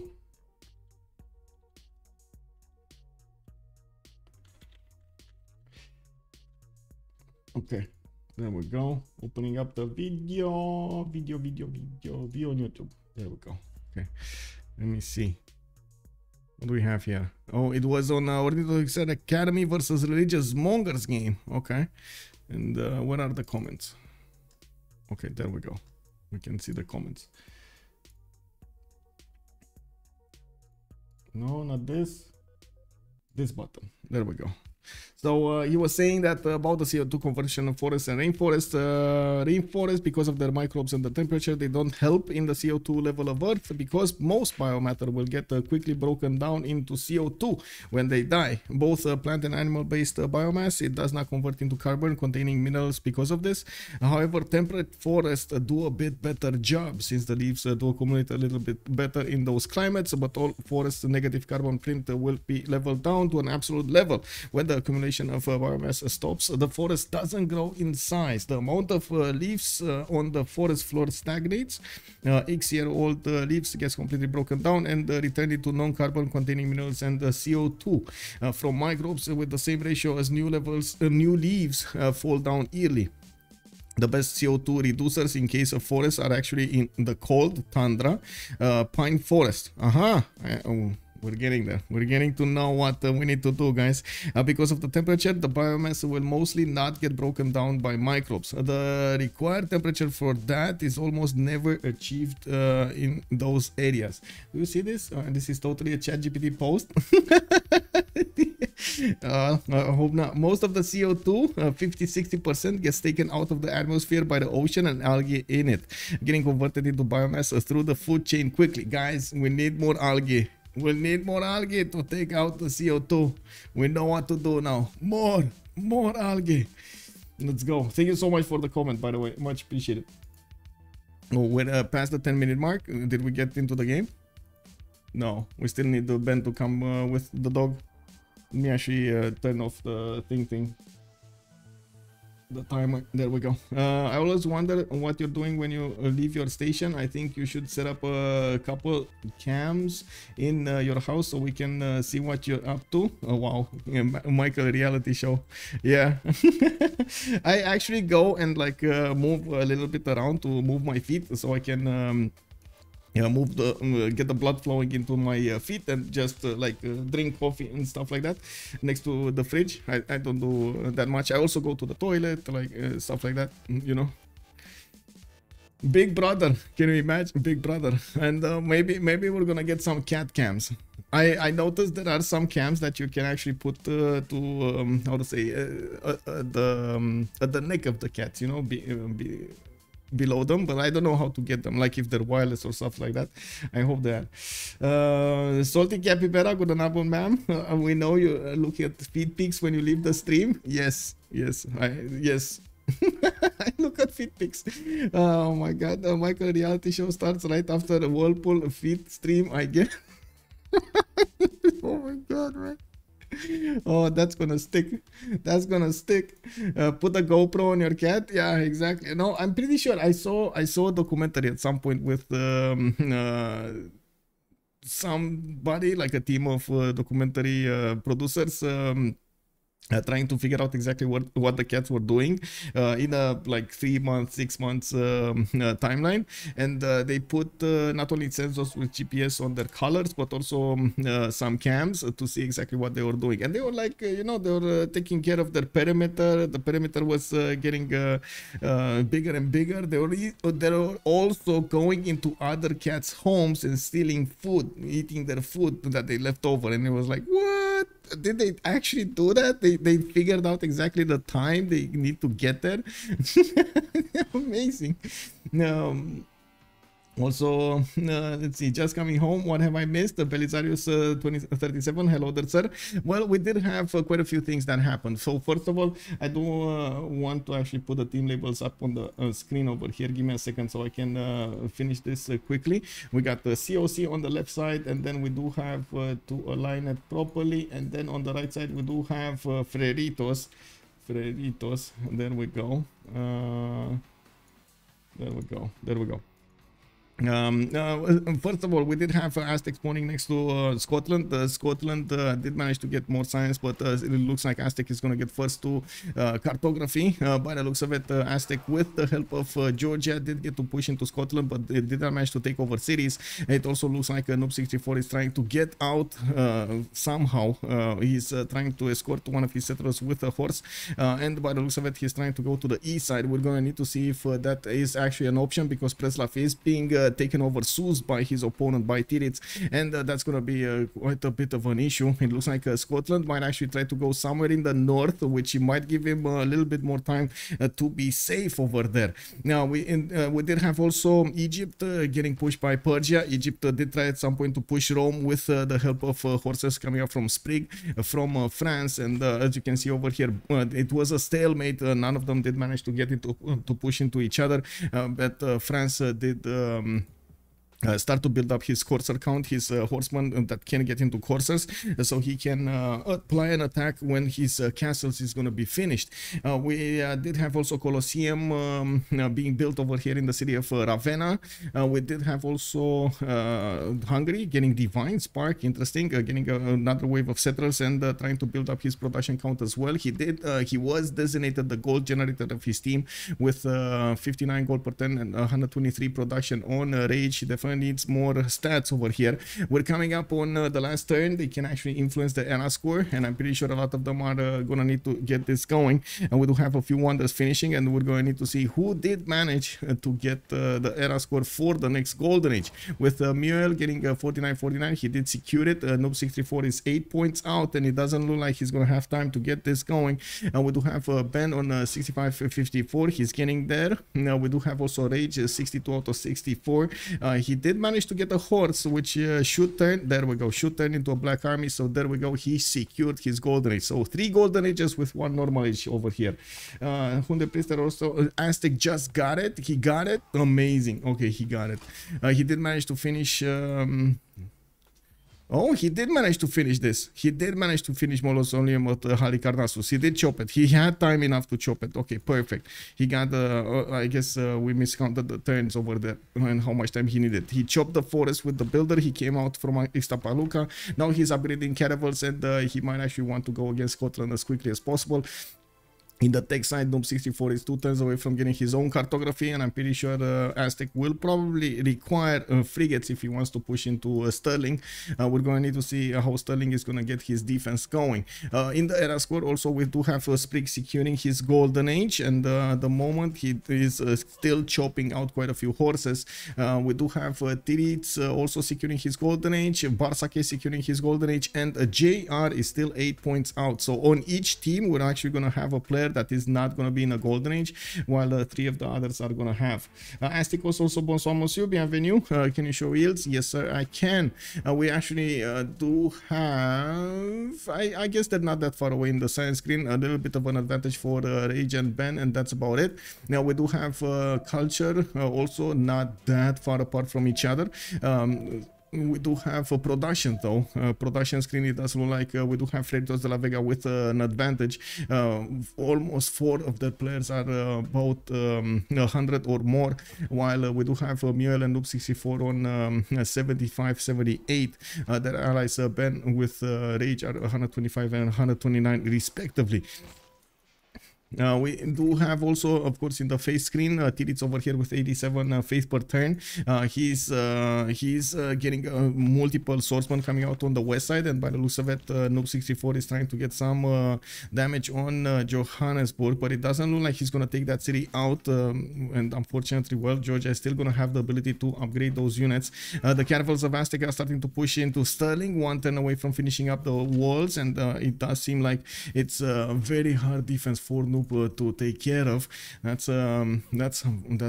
That's hard. He didn't have a classical unit inside of the city of Sterling, only benefited from a galley strength, and it looks like that caravel with the extra strength he has from Oligarchic Legacy and the luxury attack bonus, it was 62 against the Sterling city of 39 initially.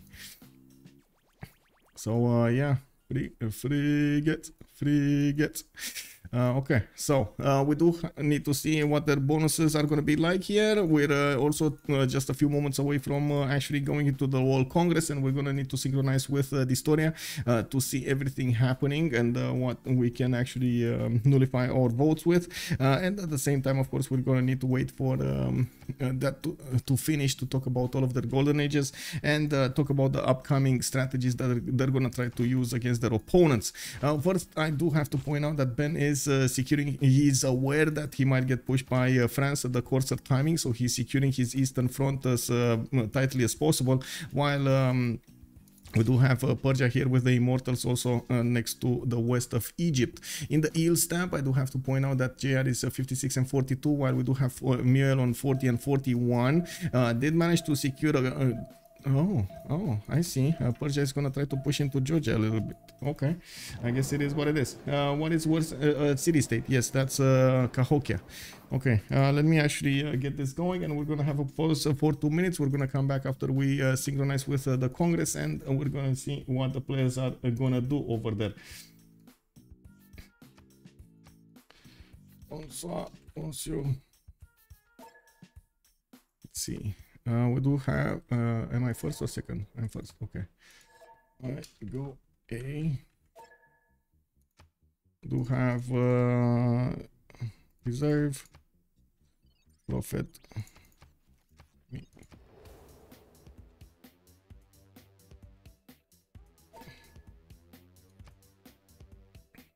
Okay.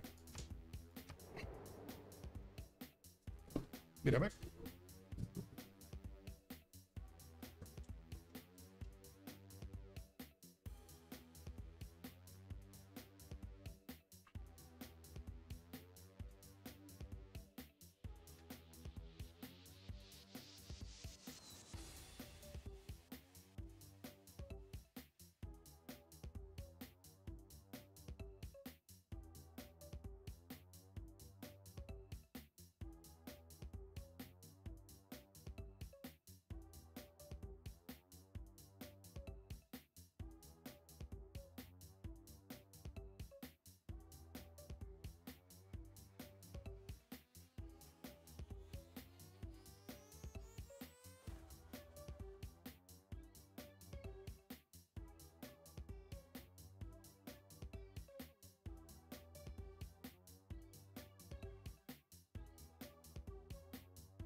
All of that foot talk got Michael. Exactly. I wanted to see another wave of feet.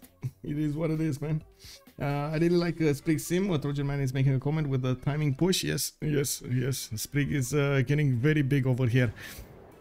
Looks like he did put a coastal city also, Toulouse, and I do see him on 2, 4, 6, 8, 10 cities getting a terracotta army coming up in party, and he's gonna get how to say the spies with not only the level 1s but also the level 2s. Very, very good, very good, very good. Well, this is gonna be a level 2 spy. Rome is gonna be in for a little bit of pain over here. Now we do need to see if Sterling is gonna be finished. Oh my God, the walls did not finish. Oh, wait. No buildings can be created in the city center. They pushed it through. No walls for Sterling. We do have in the merchant screen, by the looks of it, double the points, and it looks like Matthias Corvinus is going to gain the 2 Diplo victory points. We do have Noob with the ability to actually upgrade one of those caravels, but I don't think he wants to. He can't really take out his opponent over here. The caravels are way too strong, and well, he doesn't have the time. He can't chop it. That's amazing. That is amazing. World Congress push coming up here. We do have Noob also trying to get out of there with his settler. He's gonna try to get over here in the north probably, and we do need to see how fast he's gonna get there. Granada, I don't think it's actually. Oh, it is his city. Okay, it is his city. That timing on the Congress was yeah, was insane over here. It was insane, I gotta say. He was ready with the chops, he was ready for everything, but unfortunately it wasn't enough. And of course we do need to see if any more cities are gonna die after this. We're probably gonna see Titiits try to get his Kefsurs going against Noob, and Noob 64, well, it is what it is. We got Miel with a Penbash voice golden age, a second one, and I do see him starting to get heavy chariots out of his cities for upcoming nights. I do see him also putting down a few campuses and getting more traders. Noob 64 normal age, unfortunately couldn't get his era score. Oskik, thank you so much. Oskik, thank you so much for the follow, sir, and welcome. We are five followers away from 6,500. If you didn't hit that follow button, hit it now. Let's get to 6,500. Now we got the Rage over here with 137 production, Penbrush and Voice golden age, and it does look like we do have him in Monarchy, 83 science, 52 culture. We do have Penbrush and Voice for Rome as well, 81 science and 81 culture. He's getting his wave of universities with a few amphitheaters coming from Ravenna. He's also benefiting from 2 journals, and I do see the courses are already out and about the map over here, being upgraded from the city of Anshan. From Sprig. Now we do have Ben also on 145 production, very good production numbers from him. He's starting to finish those industrial zones, and I do see he's getting more with the help of the bats. He's getting the extra GCC towards that, and of course this is a very good placement for those industrial zones, using 2 bats to hit those districts, not to mention the Government Plaza and the other ones. Ixtapa, to be fair, now it's 5 cities. Yeah. Wait, 5 cities whom? Is the 100% naval unit card included in the production numbers? It is not. Actually, it is not. He's probably pre-building frigates. Let's see. Is he pre-building frigates? No. He's actually getting a few more settlers, and I do see they're starting to trade coastally over here between Aztec and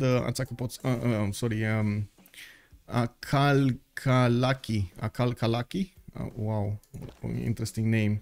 We do have Tamar and Aztec trading between them, trying to get that gold in. Bartsake is 150 gold per turn.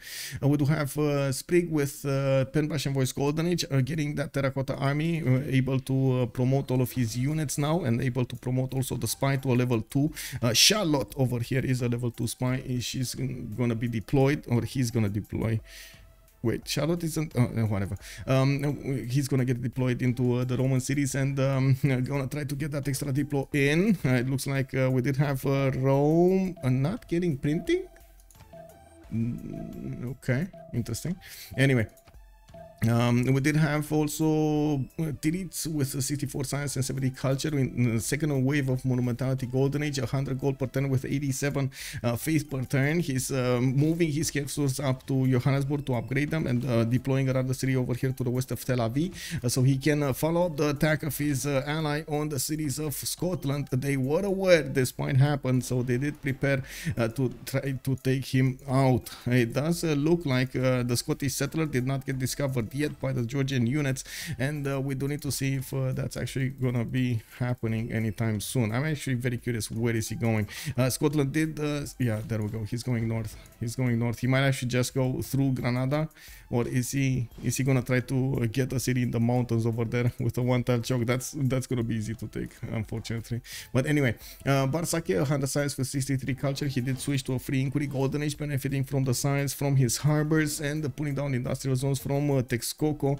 I do see him getting intelligence agency in one and getting a wave of settlers here with 1, 2, 3, 4 settlers coming around from his side. Is gonna double his city count soon.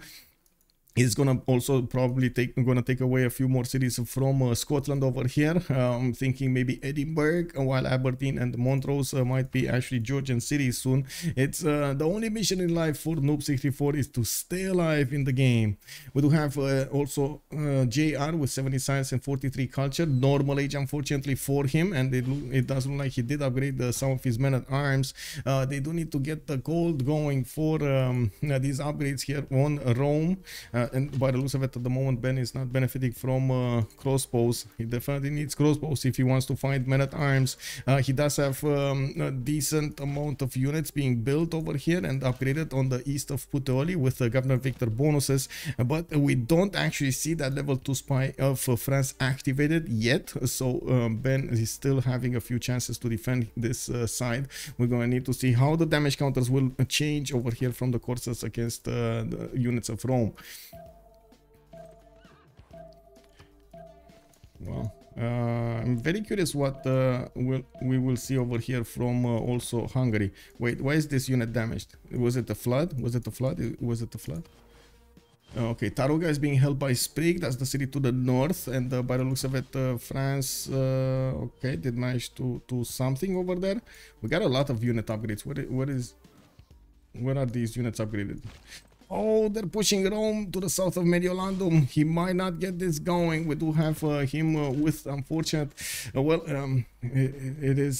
he's getting caught with his pants down over here. He was trying to get builders. He was trying to get everything else so that his sim going instead of the units to the south. And this might actually push them over the edge. They do require more gold to upgrade these units, and they do require... Blue_ just followed. Hey, Blue, thank you so much for the follow. Ooh, we're getting four more followers, and we're getting to 6,500. 4 more followers. Let's go. Oh, getting closer by the minute. We do need to see if Ben is going to manage to chop off more units over here, and if he's going to manage to get to his own crossbows. It looks like he's prioritizing getting castles, so he can actually upgrade some horses into coursers. He only has, well, some horses. He only has 1 horse. 1 horse? Yeah, it's 1 horse. Okay, interesting. Why is he going? Oh, he did get... Okay, never mind. He did get crossbows. I didn't see the upgrade button. Now he's upgrading. It's fine. It's fine. It's fine. He's getting there. Still not strong enough to defend against the Egyptian push. Definitely needs a lot more units. And he needs to use this river defense to try to counter his opponent strength. Give me a second over here. I want to double check something really quickly. Okay, we got it. COC doesn't have a lot of gold. They don't. That is a problem. That is definitely a problem with Mule and Rage actually generating the gold over here. Well, we do have Ben with a -4, and looks like Noob is only on 13. On the other side, we do have a lot of gold being created between Titiits and Bartsake, using this southern sea over here between them to generate the gold. We might actually see in the north. Okay, Hungary getting another city on the amazing silver city.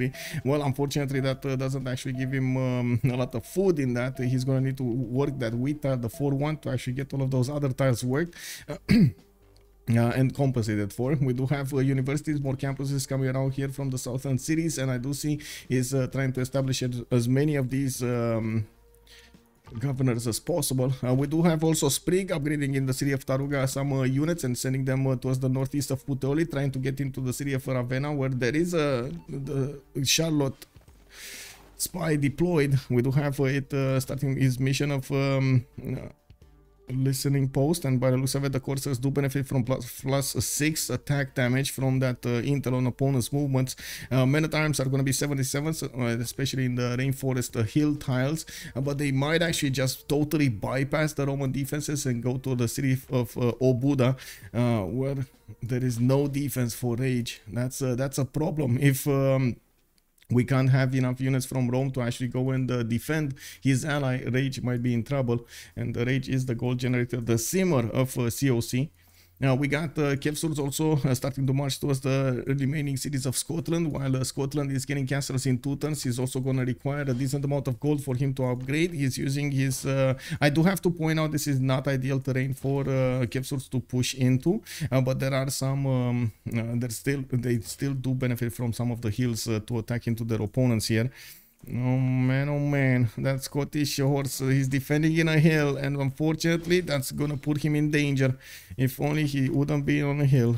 That's an extra +7 that the Kevsurs do benefit when fighting on hills. They're extremely strong, I would say, strong.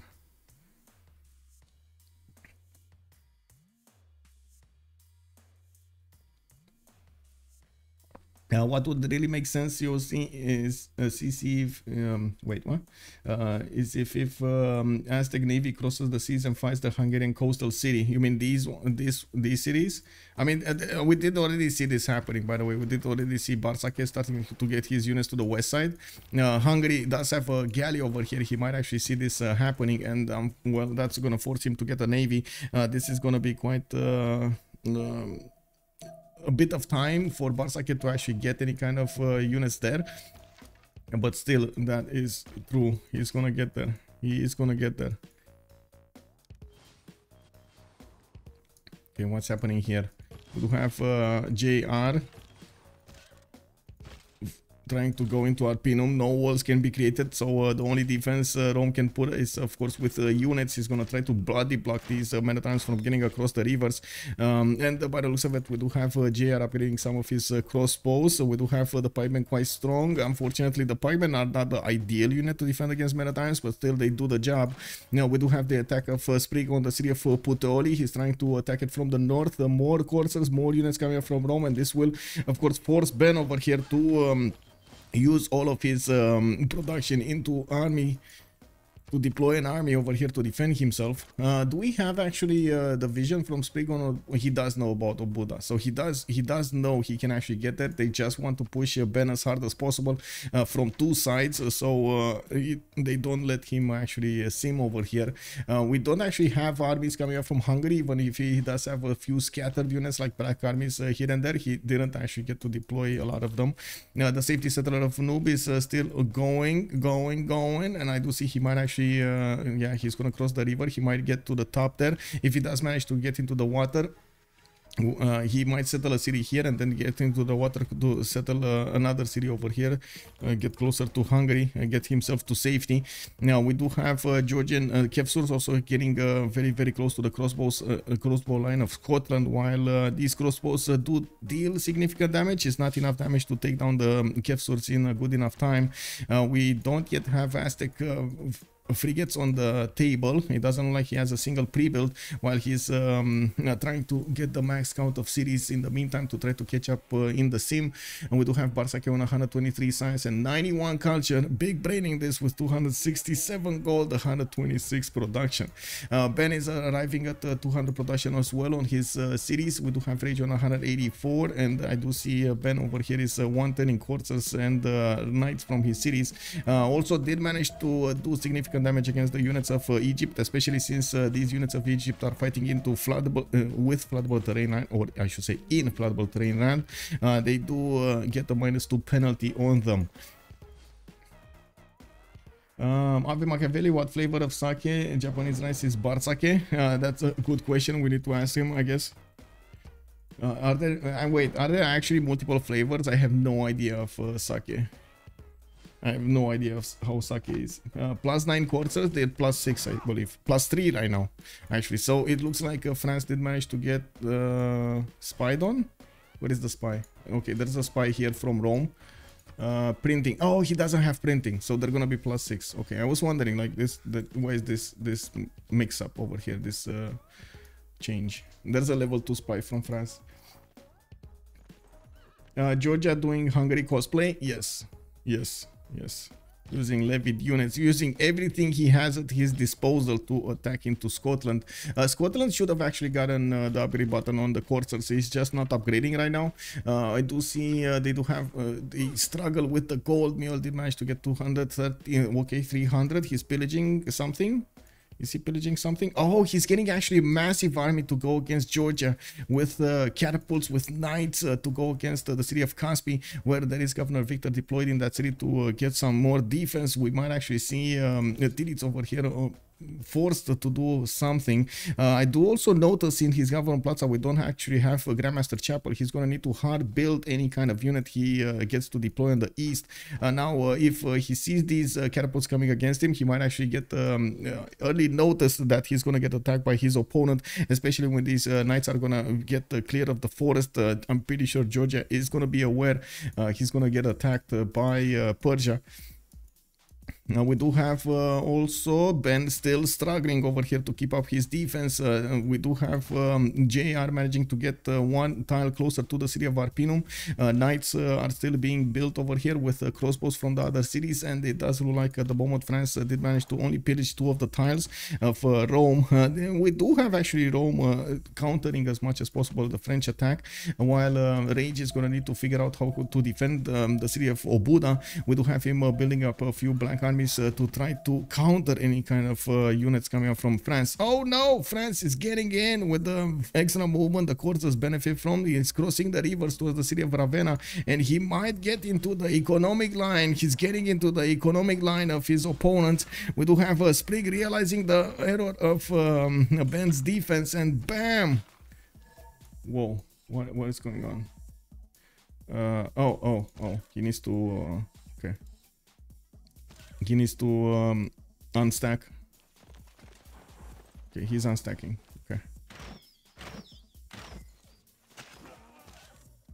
Okay. Okay.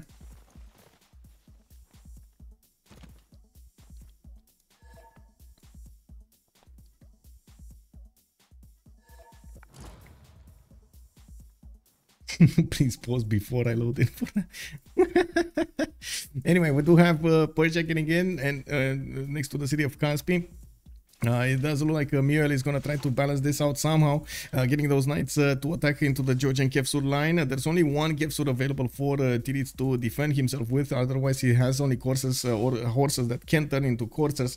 There is, of course, the fortification health of 100 strength already built in the cities of Georgia, which do give him a significant advantage to defend himself. That's why the catapults are coming to help out attack into the city centers.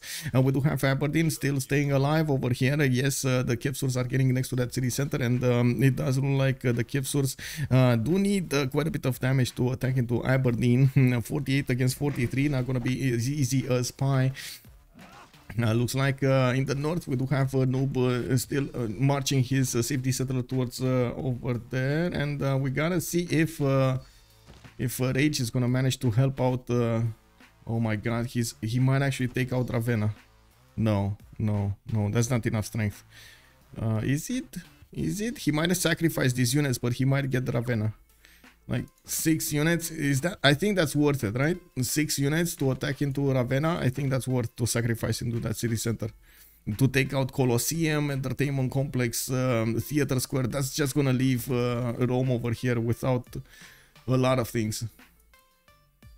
With the general Rage, it might be enough. Where's the general? Oh, he needs to cross the river.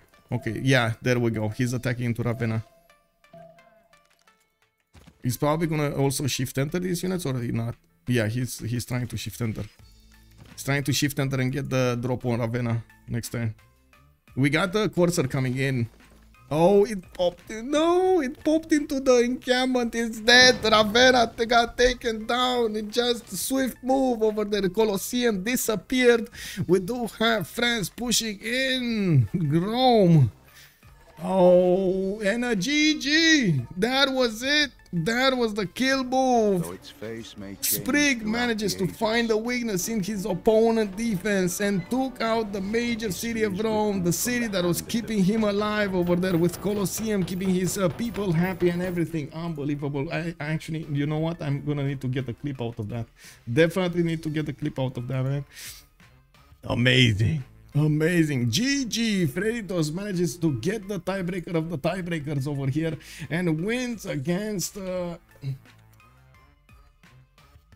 Change of Circumstance in their third game of the best of 3 series.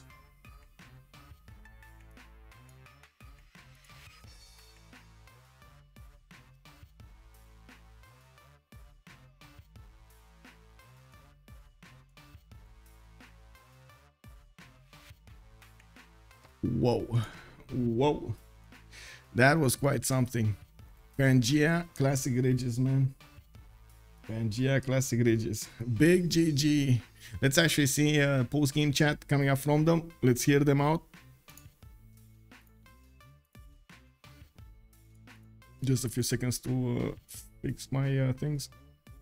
GG. We remap because I was Peninsula, Free Cities, and we didn't fill the map at all.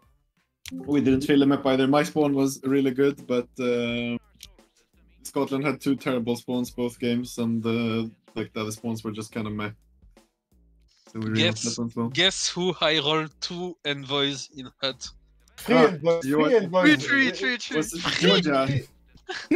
No, it's Georgia. Georgia. I don't think it matters that much, but it was. Dude, I can't take NDCS. Like I feel useless. It's so horrible. I just tried to, put the envoys there. I put a decent amount of envoys away. It was just insta taken. I mean, 3 envoy in hut with Tamar is a fucking idol. Yeah, it is. And that Congress, man. That Congress with the no walls. Yeah, the Congress is really good for us.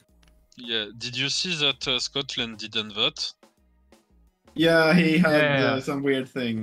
But yeah, like, we wouldn't have won the first wave. Anything, right? We lose the first one anyways, and we win the other 2 no matter what. We had 1 fewer votes, unfortunately. I don't know. Oh. I feel we. How much? He had like Noob. You had like 2 huts of Diplo favor, no? I think I did get 2 huts, yeah, and we still lost 60. Yeah. Yeah, Georgia too good, I guess. Dude, Georgia actually, looks. It's the perfect counter for Mafias, you know? Yeah, it is. I mean, the thing is, like, it's not a terrible. Like before, it was also perfect counter, but yeah, it was a terrible Civ. But now it's just okay Civ, I guess. And the problem before is you didn't get any culture by rushing your walls, and then you go holy site and you culture 2. Yeah.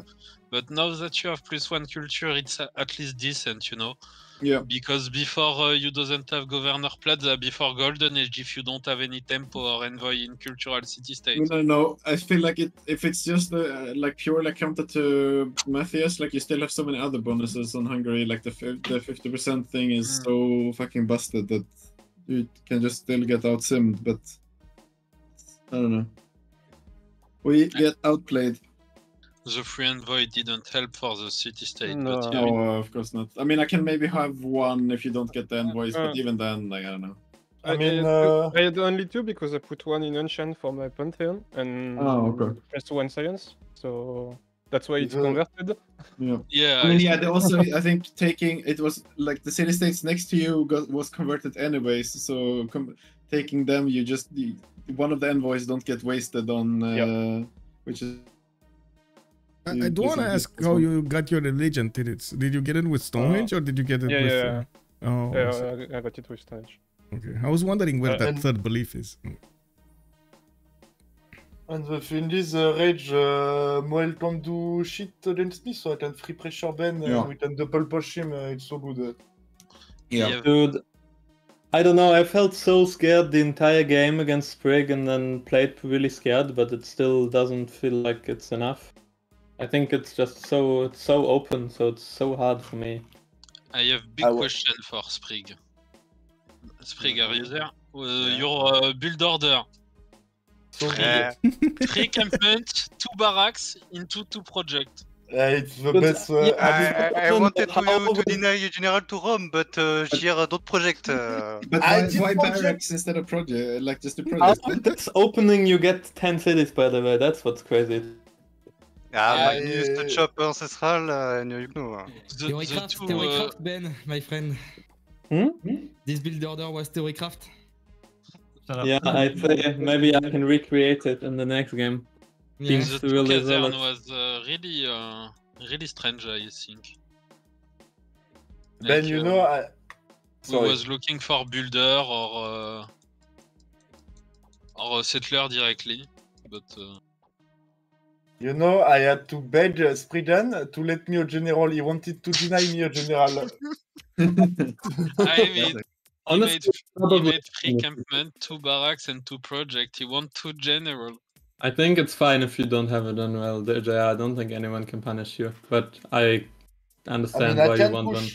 I can push you if I have a general. You can take next stage one, right? Yeah, I guess. So chat have a question for Titiits. Are you here, Titiits? Yeah. Why did you buy the 3rd ring Hungary to settle your other city on it? The moment I bought it, I knew it was a mistake, for sure. Yeah, because you also had another one ring free, but not on the settle. That was pure waste. Titiits wasting gold? Never heard that before. Oh, did you like your previous spawn, Gier, with the little builder in a hut? It was insane. Yeah, it was insane, but if I don't get, you know, there is city state between Ben and me. If I don't get it, we can GG on spot. No, because you have Tamar. I don't think so. No, I needed to horse rush the CS, and if Ben gets it before me, I'm in trouble. You don't think so, Tidub? I think the first map was a bit better for us, but this one was really for us, the second one. Did the COC answer why they remapped the first one? Because I know Freritos answered. Terrible score. I mean, we spent like all of the golden tiles. Yes. We were not able to buy anything. I think we spent, I don't know, the first... We didn't buy a scout until like turn, 8 or something, because we only bought 2 2s for all of us. It was... Yeah, us too. We bought like 10 tiles before we bought. Yeah, it was kind of both in the same pool. Yeah, yeah. But this game I did the secret bench strategy. I opened 2 scouts, find 1 scout in hut, we bought me 1 scout. And the slinger as well? And the slinger, yeah. And you're ready for it. The secret bench strategy, man. Only. Yeah, by slinger, very good, no? And nice scouting on server. Yeah, but I couldn't scout it. I prefer to deny iron on and second. Yeah, it was really well done blocking the settlers and the iron on Persia. I think it's for suicide in both units to do that. Yeah. Yeah, but it roams at first mid the server. Really? Yes. It totally ruined the morale. Yeah.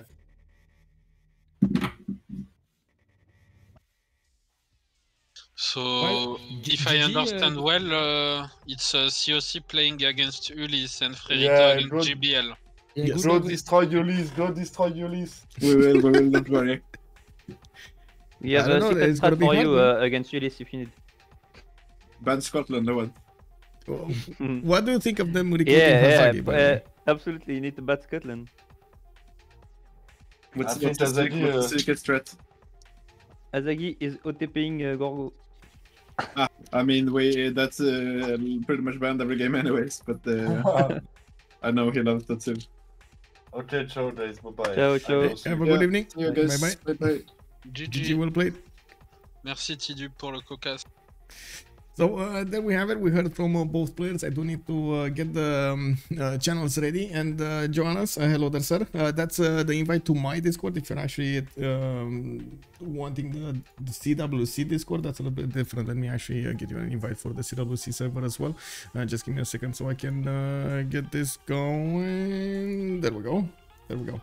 This is the invite to the CWC server. On my Discord, you're gonna also have the schedule. It will take me a few days. Actually, I don't know if tomorrow or the day after tomorrow we're actually gonna find about the next games. I don't know if tomorrow is gonna be a game. And as far as I know, we do need to give them a little bit of time to schedule their next best of 3 series. We're gonna have 4 best of 3 series in the CWC. One between Freritos going against 12+. We do have HOH fighting against. Give me a second over here. Fighting against Civ Australia. COC will fight Ulysse, and then Freritos de la Vega will fight a Gold by Library. Those are going to be the 4 series that we're going to get to see this week. Now, in the meantime, I do want to say thank you for everything. Much appreciated. You're getting me to that 6,500 followers. We're getting there, boys and girls. We're up there. And I do have to say much appreciated for all, of course, the subs, the gifts, all of the amazing things that you are supporting the stream with. If you thank you so much for the follow, sir. Thank you. 3 more. We're getting there.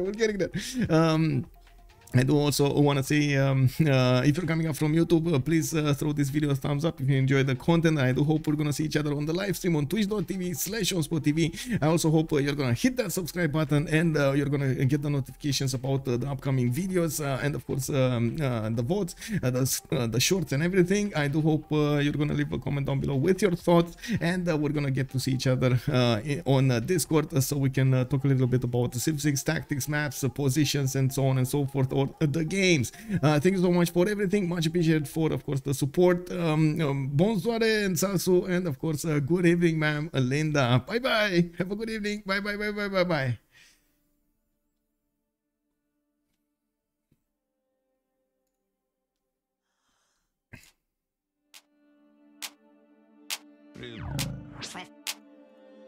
Feel the bass. Sing it.